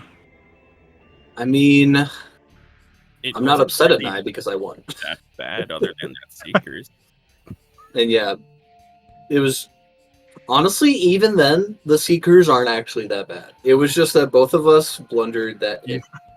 And like, I'm pretty sure. Yeah, Cannonball was also in sync, so you could have even like put that Yeah. off, and then Uh-oh. you find Cannonball, and you're like, oh yeah, now I could definitely do Spider Cannonball Garden. was Putrid Alcove. Was it? No. No, Cannonball was in Sank, Spider was in Putrid. Was it? Yeah, Spider Yeah. was Putrid Alcoves. Oh, yeah. Cannonball was Reactor Core. Reactor Core, yeah. And we're getting a time warning here. We're over our time, so we got to start wrapping this up. Yep. All right. Any final words from you two you'd like to give out to your viewers, or anything in general? GG's. Thanks for watching. Thanks for doing the speed gaming. And that's all I got. Next mission. All right. With that being said, thank you everyone for joining us here on Speed Gaming for a continuation of our Echoes tournament. We do have one more race tonight, which is currently ongoing: Lenofis versus Op82 on Speed Gaming 3. Now that's going to be the final one for today. Other than that, we'll have one race on Friday at 8 p.m. Markers Mark versus Rico V53. So stay tuned for that. If you'd like to keep more information with the Echoes tournament, Randomania, Metroid community, anything in general, our links are posted down below. But with that being said, we're going to get out of here so that you can get the next race on the schedule. So with that being said, have a great rest of the night. We'll see you next mission. Cheers.